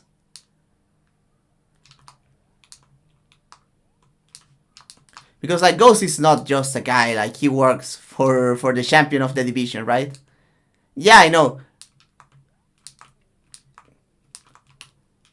If it was me sending her something that I did, I would understand a little bit.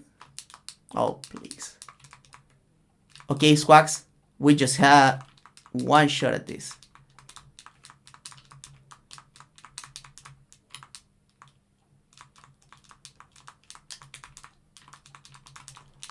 Oh my god.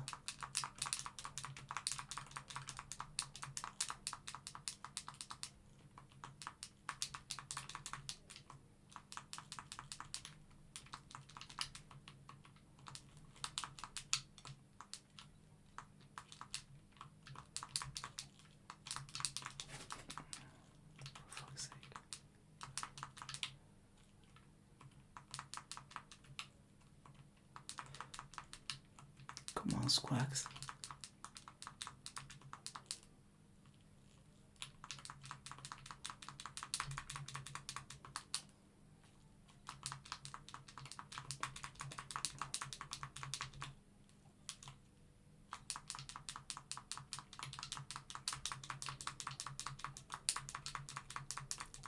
I'm sorry I'm not replying to the chat, but I like locked in right now, man.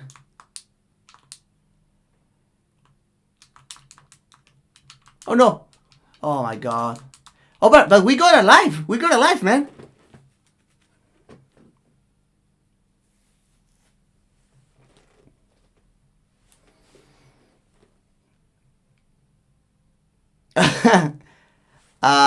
I like Yang Xiaonan. So, but yeah, I mean, from a fan's perspective, like this, like I want this fighter to do well or do bad. So this fighter looks good and looks bad. I find that very funny, to be honest. I don't really care about that kind of stuff, but personally, I like Yang Xiaonan. I thought she looked great against Tabata Rishi, personally. So I have nothing against her. I like Wei Li too, so.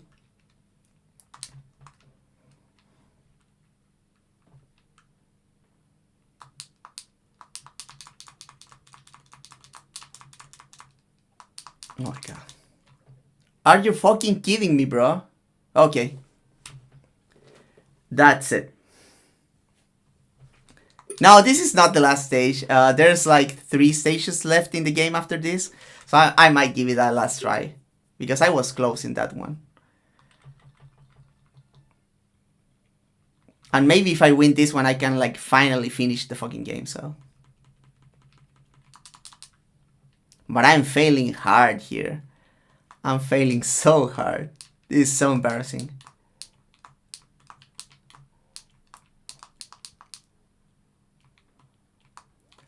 Yeah, I have played Killer Instinct. Killer Instinct was developed by Rareware. There is the same studio that make this game, Donkey Kong Country 2. And it uses the same technology, pre-rendered graphics. So you make like a 3D model and then you convert it into pixel art to use on the SNES. I was never great at Killer Instinct though, and I used Cinder, that is like the most broken character in the game. But yeah, Killer Instinct is cool, man. Very influential too.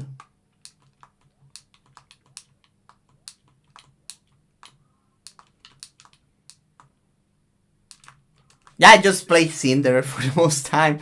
I knew a little bit of Jago, an Orchid too, but I was mostly a Cinder guy.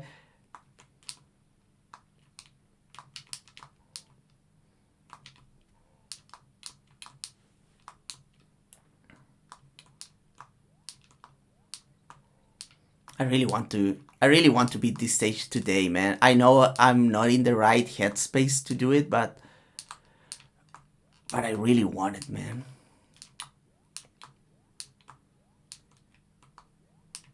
Oh, I'm way bigger on Street Fighter than I was into Killer Instinct, but Killer Instinct was still cool, man. I like the gameplay from Killer Instinct a lot more than I like Mortal Kombat. So, but yeah, I mean, I'm a Street Fighter kind of guy.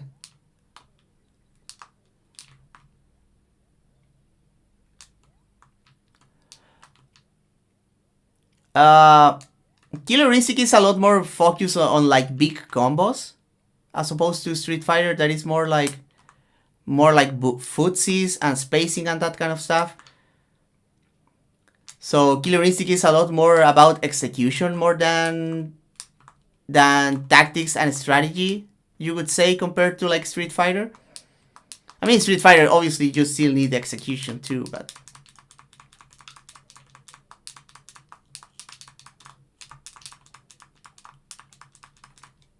I'm doing bad. I'm doing bad. Oh, Vega is cool, man. I love fast characters usually.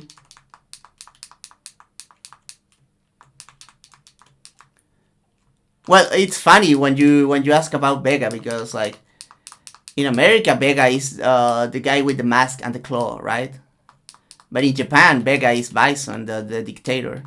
So when they make international tournaments, to avoid confusion, they call them Claw and Dictator, and they never call either of the two Vega or Bison.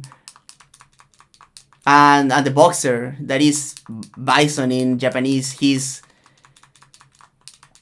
Balrog in in the US. So there's a lot of confusion. They shuffled the names. They shuffled the names because they wanted to avoid the boxer to be called M. Bison because he's too close to Mike Tyson, right? So they shuffled the names for America, and it's super confusing.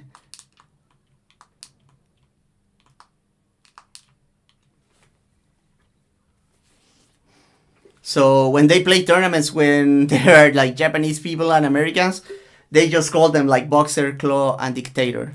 It's very funny. Okay, we're finally at the... Yeah, I did it, man.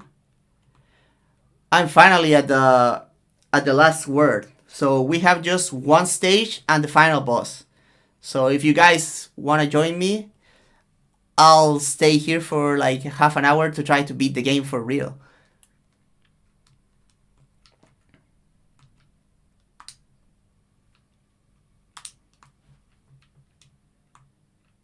Is it bad that some analysts are anonymous? No, not at all, man. People are allowed to... If someone wants to give like their anonymity on the internet, that's completely fine, man. I think you need to attach your face to what you do for your work to be valuable, right?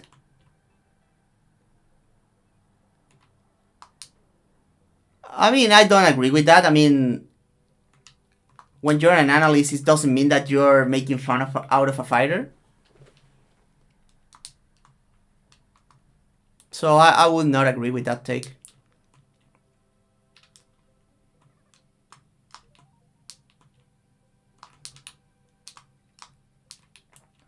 I just present myself with my face and all because I just like the attention. but nothing wrong with being like more on the anonymous side. I'm really going to mess this up. Is this really happening? I'm really going to mess it up, right? Okay. No, because Ryan is his real name, I think, and he has shown his face on the past. I mean, if you check this channel, like there are like podcasts where he's on video call. He has been on the podcast with Dan Tom too. He's like not as public as someone like me because he's using like a branding, and I'm not like very big into that. But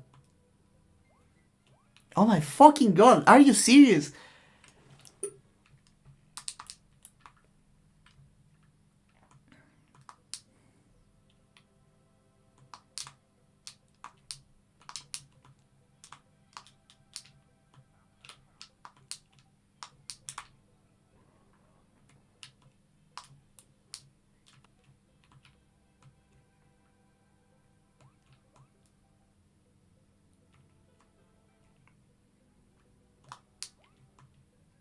Man, Ryan is a very good analyst, man. He's so good.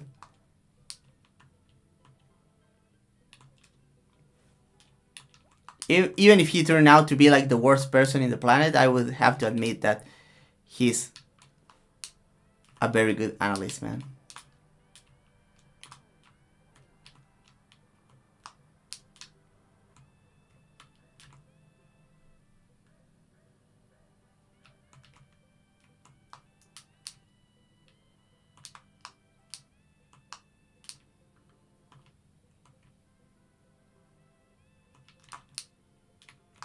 What I was supposed to do there? What the fuck? Okay, we're not going to make it, guys, because I didn't save, so... I didn't save!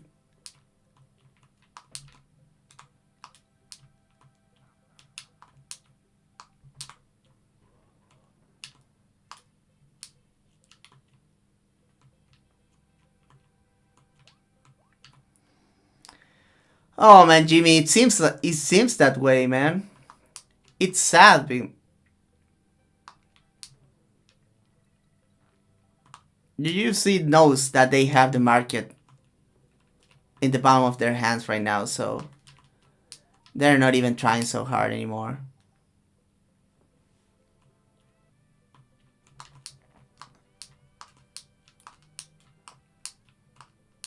Yeah, Darren versus Rivas 2 is like fine, but I don't get why it is a main event. It's probably related to Zuckerberg having a boner for Mackenzie Dern, right?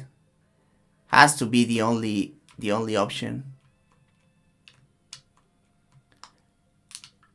Otherwise, I don't really get it.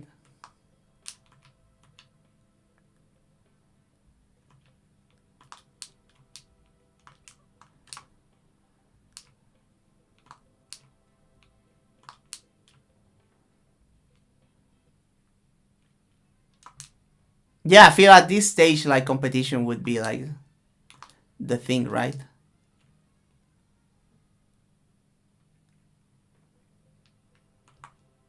Did I miss Squawks?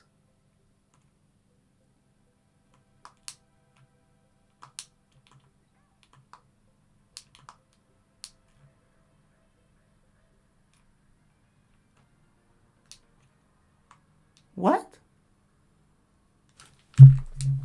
Okay. We're not finishing the game today, guys, because...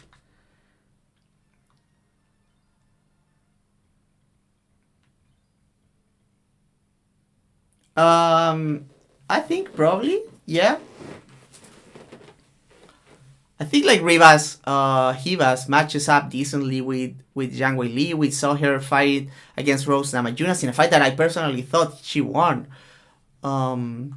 So I think she's up there when she puts it together. She's kind of funky, but she's like very well rounded. She's very tough, well conditioned. She's athletic.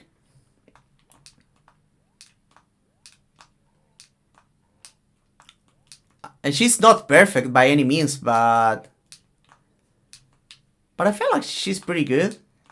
With the right matchups, she could be champion. I feel like she has taken a little bit too much damage now. Especially the move to 125, it's not something that I agree. She always looked small there.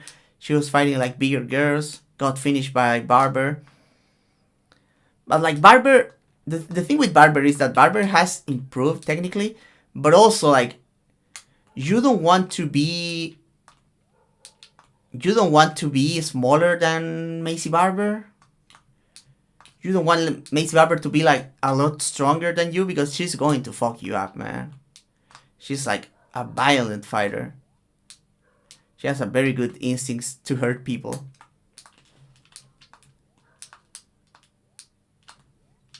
Oh my god.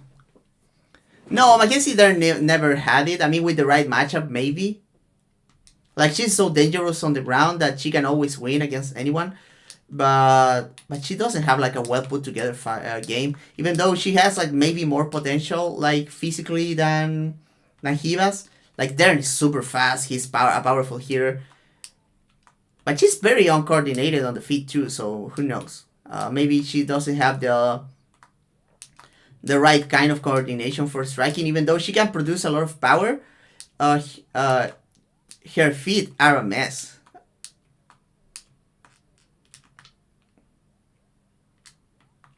I thought when Hivas beat Dern back then, it was very impressive. It was a very cool performance. Especially because like she was winning from top position.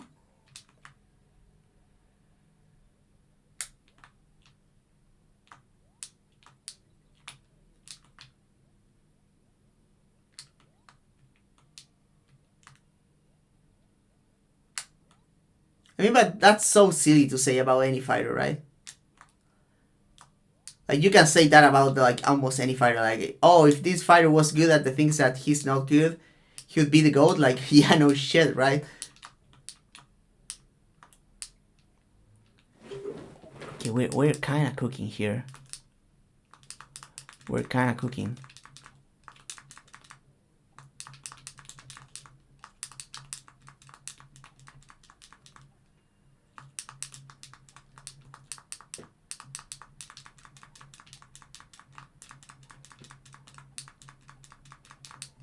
Like, you gotta understand that at this stage, like, Dern has been fighting for a while. She's not going to improve that much. And she was already with a very good coach. I think very highly of Jason Perillo. And she clearly improved under him, but there was a clear ceiling to what she could improve on. I personally like Hamstad versus DDP more than I usually always like a new matchup over a rematch. And I was not a big fan of Strickland versus Duplessis. Thought it was like kind of tedious fight. Hopefully the rematch is more exciting, but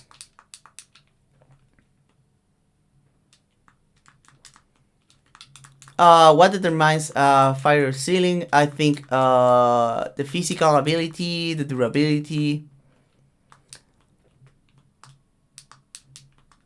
Okay, that was decent. Where do I find a coin now? Where do I find a coin?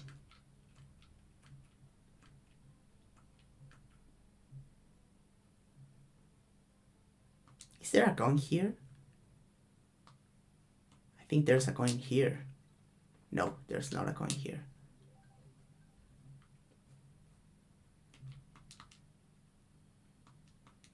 I need another coin, for fuck's sake.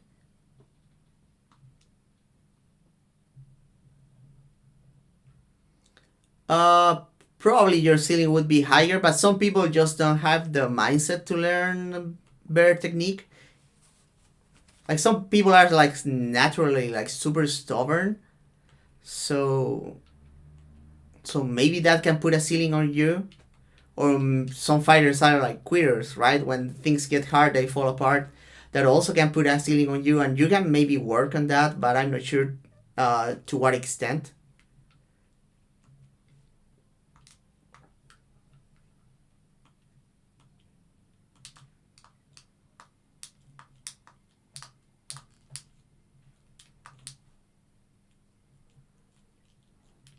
Where can I find a coin here?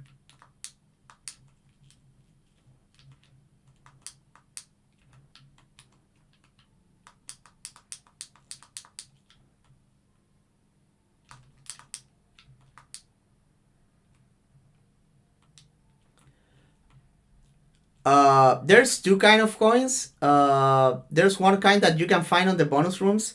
I'm not going into any bonus rooms here because I'm not trying to get 100%. I'm just trying to finish the game. And there's the banana coins. And those you need them to pay for the saves.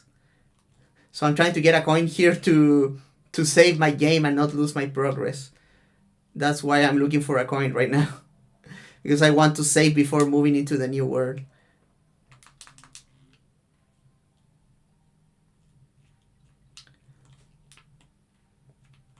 But like coins are usually like, oh my god, that was so dumb.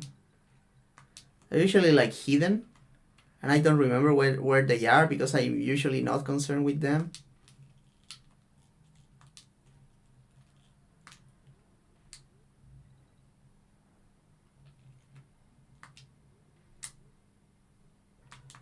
Oh my god.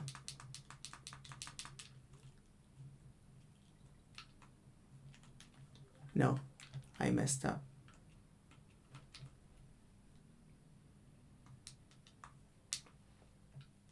Man, that's a very good question. I would like to know why Bryce Mitchell is such a weird guy, man. It's probably something to do with his childhood, to be honest. Like, gotta be right. His parents are probably super weird.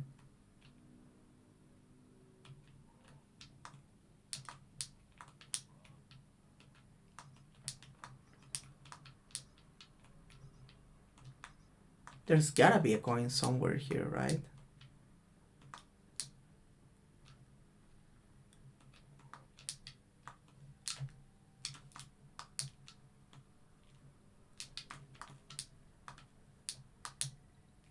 There was a coin there. Okay. Gotta go to the left in that part then.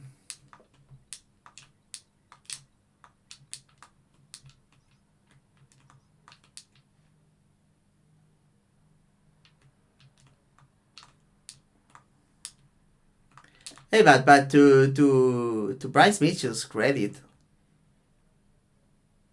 he has been cheating on Elon Musk and on Mark Zuckerberg.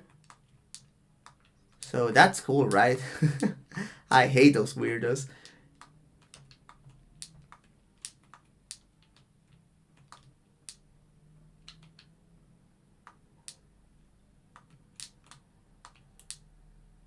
Where's my coin, baby? Okay. Because I have the stage clear, right? Okay. Everything is in order for us to finish the game. Finally.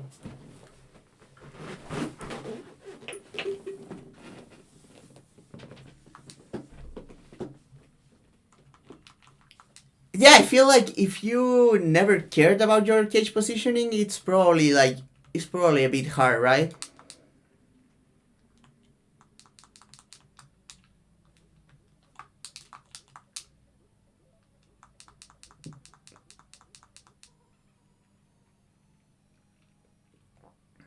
It seems that one of those things that it's very hard to get a grasp on if you didn't learn it early in your career, I feel. So I would have to say yes. Okay, so apparently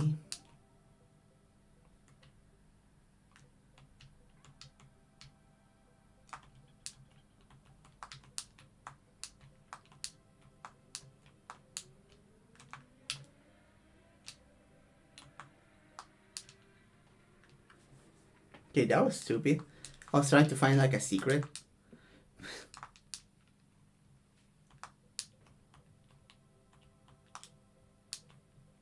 Whatever.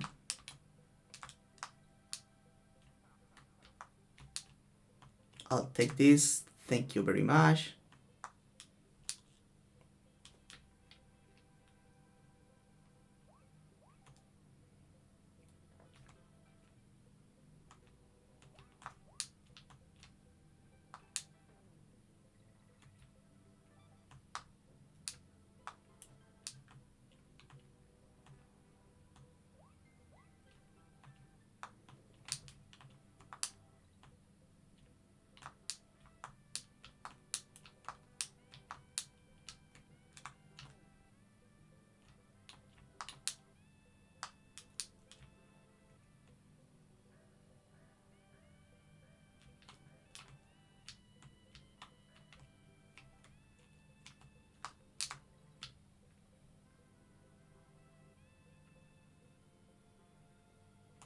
Wait.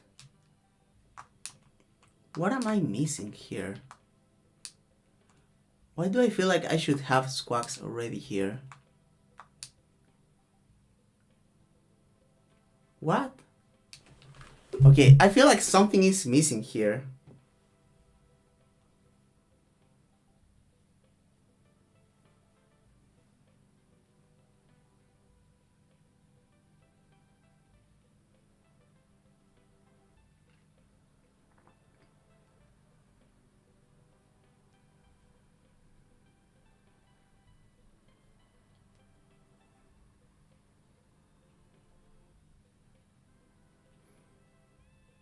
To be honest, I feel like it's clearly something like political, like people attached to Strickland's personality. To be fair, like I feel like it's gotta be that.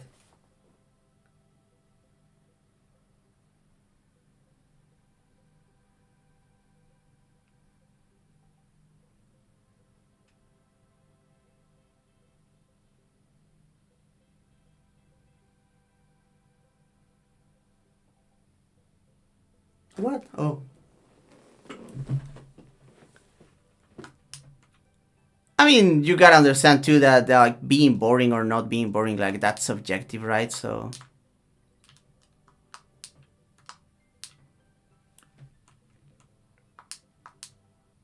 maybe some people like if you attach yourself to a personality, like you can convince yourself that a fighter is not boring. Okay, this one is a race. Oh my god.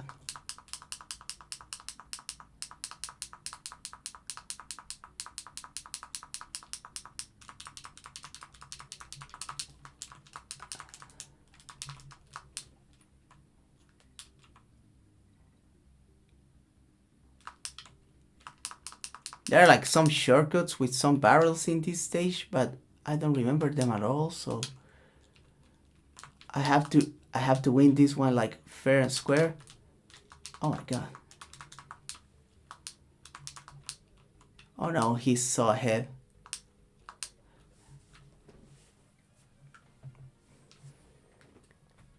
Can fans online actually ruin the sport? I mean, yeah, it can have like real life consequences. I mean, it's no. I feel like fans are being like a negative force right now in MMA. They're moving the sport in the wrong direction. I feel.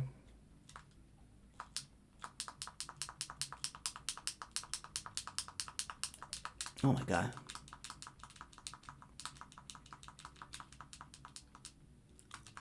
Especially with the influence.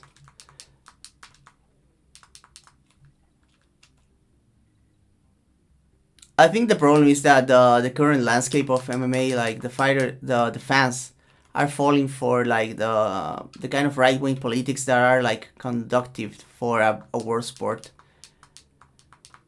Just because like the UFC is turning into like the UFC just wants to make bigger profits, like, and they know the.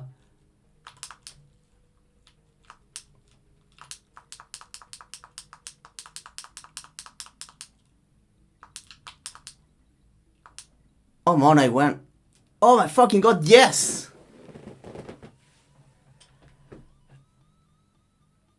It makes it hard very often. Like you often like find people that are like very annoying. People that are like they're going to insult you for free and shit. So it can be hard to be positive, man. I mean, someone toxic is someone that is not willing to accept other people's opinions, are very willing to insult people, to get confrontational, to make fun of people, trying to humiliate people. They're trying to gatekeep the sport from different kinds of people, people that are not inclusive. I would say those are like toxic attitudes that I don't like seeing. Okay, guys, this is like the final fight. Let's see if I get it like first try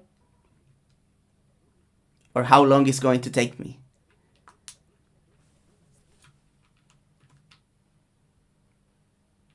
Oh, shit. Okay. Eat shit, brother. Let's go with Diddy here. Let's go. Let's go. Eat it, brother.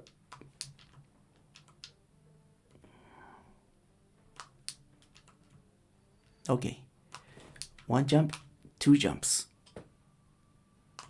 1 jump. And it's this one. Let's go.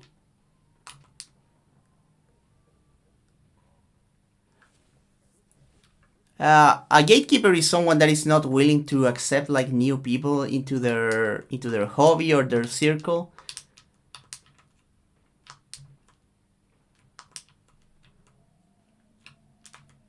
I think that it's just scope, just because like you give importance to the technical aspect, and they feel like you're looking down on people that don't care that much about that.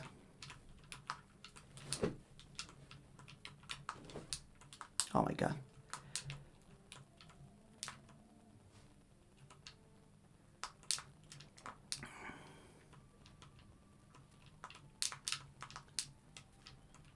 Oh, this one is crazy.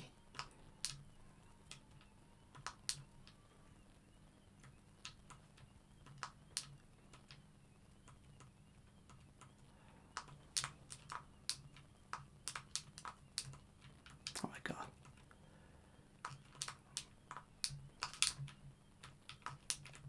Oh my fucking god, I had it! I had it, man. I was about to win that first try, man.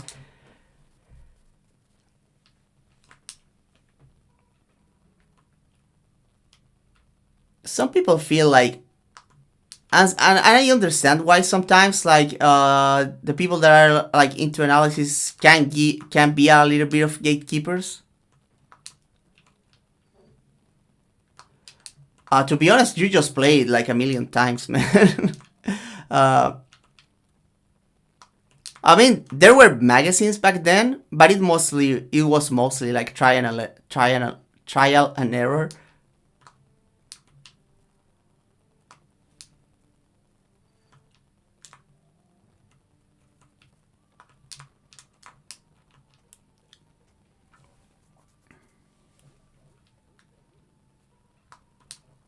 But yeah, a lot of people that are into analysis, they can be like gatekeepers sometimes. Because some people are very quick to like dismiss the opinions of people that are not like don't know that much about the sport. And I think that's not quite right, to be honest. I feel like we in the analysis community could make a better job of being more inclusive with people that are not so educated when it comes to technical stuff.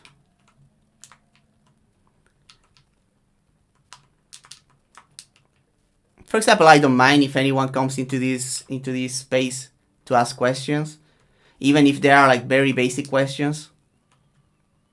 I guess someone asked me like, "Oh, what are ways to use the jab?" Like, for me, that's something that's very basic, but it's maybe not so obvious for a new fan. So, I would be happy to answer that kind of question.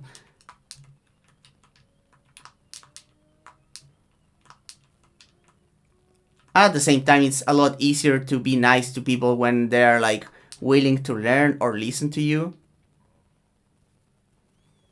And it's a bit harder when people are being assholes, right? Oh god, we are in the slow-mo. Okay. Oh god. I have this, man. I have this.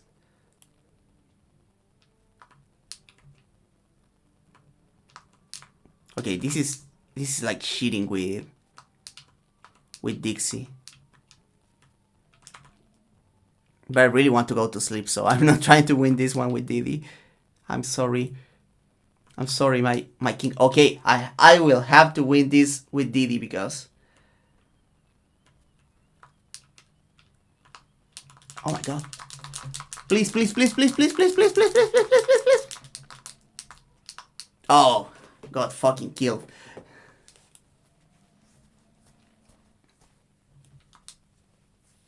Yeah, you should keep an open mind and try to learn from anyone.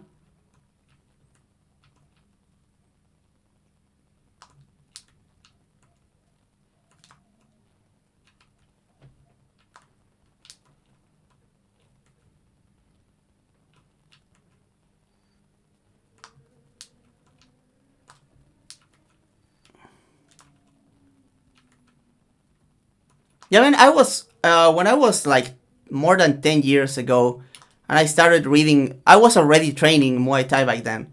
But when I started reading the articles from like Jack Slack, I was so thankful for that kind of resources. And hopefully I can be something similar to him for other people, right? The thing is that because I'm not as big as a presence on internet, I'm not as famous, I can be more approachable for guys like you. Like, because it is, let's be honest, it's very hard to get like Jack Sack to answer a question for you if you're not paying him, which is fair. Like, he deserves compensation for his work, just like I also get compensation for my work as an analyst and educator. So I'm not talking crap about him. I appreciate him a lot. But at the same time, it has some advantages that I'm like a smaller creator, so I'm probably more approachable in that sense.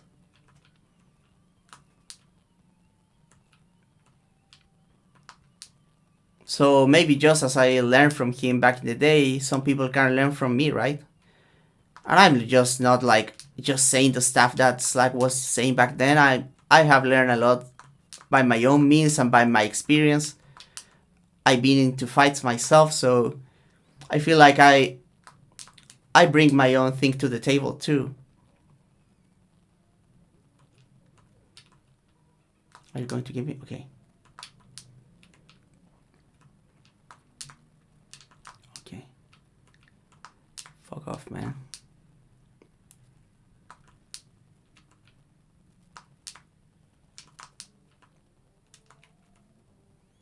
We're almost there, man. I feel like we're almost there.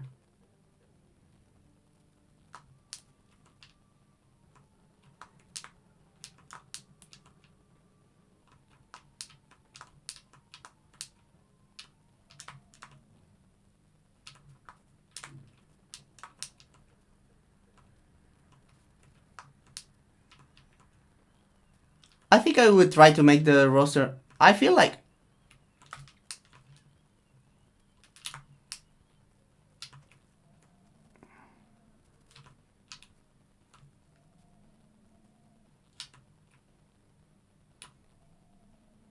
okay, let's go.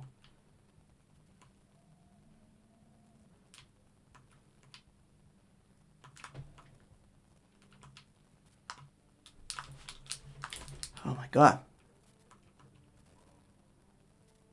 Let's fucking go, man. Get uppercut to death. Let's go.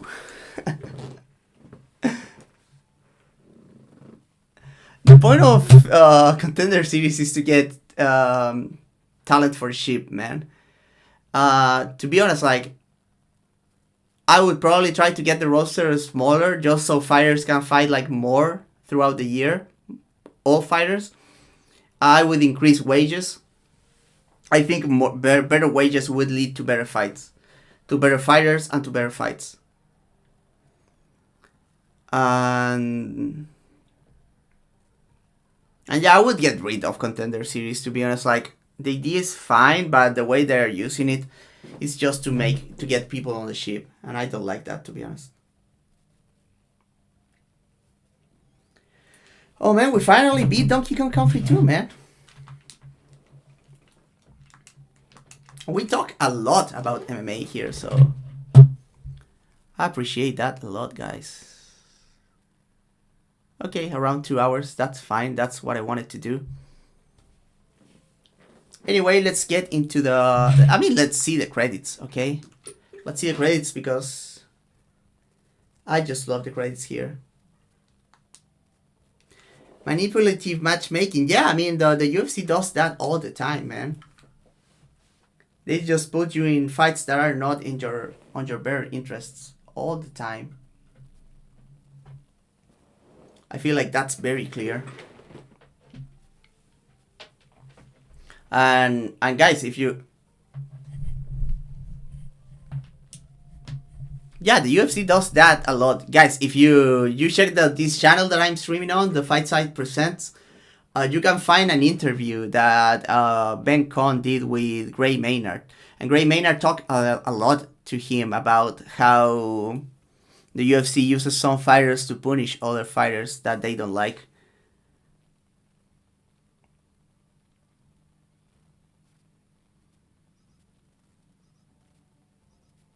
Yeah, yeah, the Ultimate Fighter used to be like a big deal, and now not so much, right? Gray Maynard is very cool, man. Very cool guy. Was a very good fighter too. Gotta say, I was always rooting for Frankie Edgar back in the day, man. But maybe I should have been rooting for Gray, man. No, yeah, the UFC still does the same shit. You can tell. They are always pressuring injured fighters to take fights and stuff like that too. So they're very sketchy when it comes to that.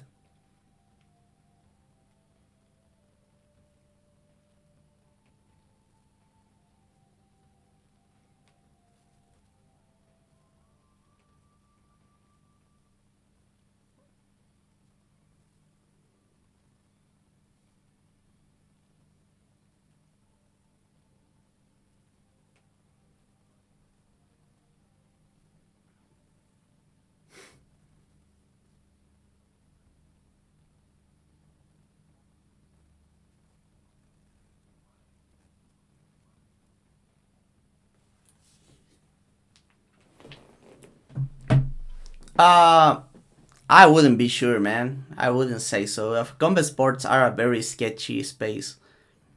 Most guys are very weird, and most promotions are very corrupt. They're always involved with mobs, with gambling. So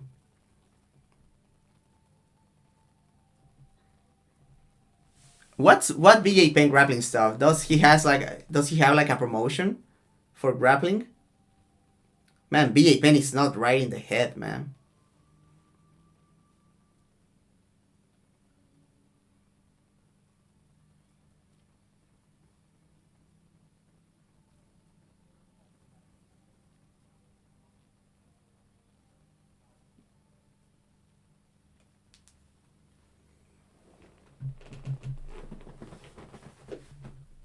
Oh, yo, you mean the actual grappling from BA Penn? Yeah. Um, I don't know, man. Actually, I don't know. I feel like I feel like some people say it is outdated. I feel like a lot of that still works very well. I feel like Danton makes a great job explaining those techniques, but some of that stuff like you need to be insanely flexible, but other stuff is just like good fundamentals, and might be like surprisingly solid, man. But BA Penn a very good athlete on his prime. Not only flexible, but he was like explosive, very fast. BA Penn was very good, man, very ahead of his time. And he won that first fight against Frankie Edgar, and that's very impressive, I feel. Even though that's clearly like not a finished version of Frankie Edgar, but yeah, a lot of one place where BJ really abused his flexibility was during passes. He has some crazy passes from half guard into mount.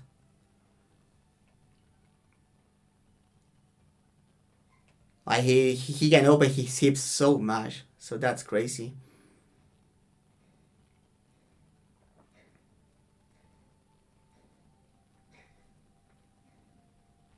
But yeah, BJ is a fighter that fighters can learn from. He had a very cool jabbing battle on the feet with GSP the first time around.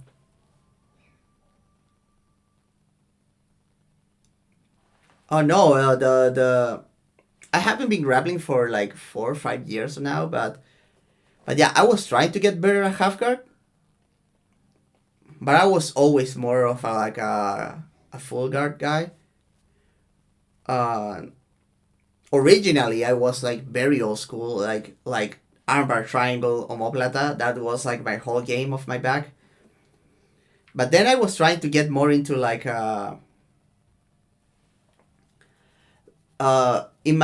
in the last years that I was grappling, I was trying to get more into like Switch, Guillotine, and Kimura series from my bag. I feel like it's very, very cool to create space in an MMA context, and I like that a lot.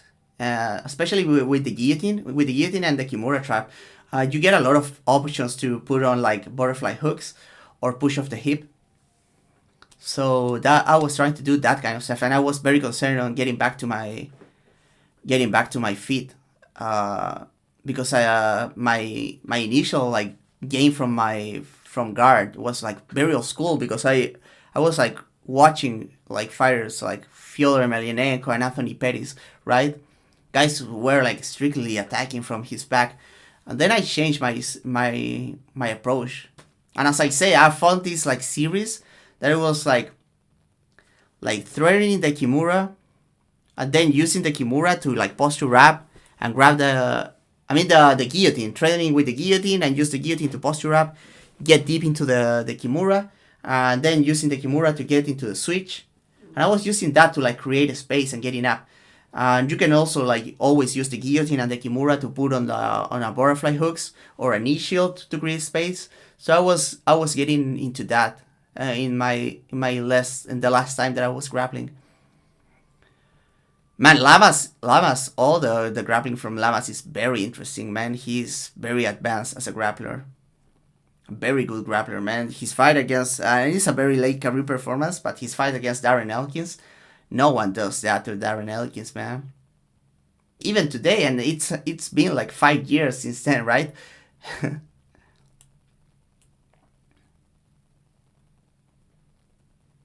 So yeah, I mean, I think Lamas a lot of interesting looks, especially application to MMA, because he finds a lot of like. Lamas is another guy that uses the guillotine from his back very well. And he has like a very good guillotine, like he tapped Charles Oliveira, obviously, but yeah, Lamas is so cool when he gets taken down. On the feet, he's like very minimalistic, and he's like an opportunistic kind of guy. I mean, from top, he has like nasty ground and pound. He has nasty ground and pound, like when he beat like Eric Koch and Kof Swanson. And he has like good submissions, but he's like more traditional from top, right? I feel like Lamas is very cool when the guy from the on the bottom is taking chances too, like, and I was alluding to that Darren Elkins fight, because like Elkins was taking chances, he was trying to roll for the legs, he was trying to wrestle with single legs, and Lamas was just fucking him up. He was like opening up, he was taking those transitions and attacking with strikes. Yeah, that fight is very good, man. It's a very good fight. And very impressive too, to finish like Elkins with ground pound. That's something that only Lamas could do, man. But yeah, man, guys, I'll go to sleep right now. I had a lot of fun. I'm so glad that I finally finished the game. We'll see, James Kendrick. I might play Celeste if it runs well. If not, I'll play something else from Super Nintendo. Thank you everyone for joining. Very cool chat. I appreciate you guys so much. As always, if you have any bucks lying around, consider supporting the Fight Side on Patreon. Links on the description. Yeah, thank you so much, man. And if you cannot support monetarily or you're not interested, I still appreciate likes and subscribes on the channel, on Twitter, on Blue Sky, on Threads. I appreciate everywhere. So everything, I mean. So, but yeah, thank you guys. Thank you so much. And I got you on the next one. Bye.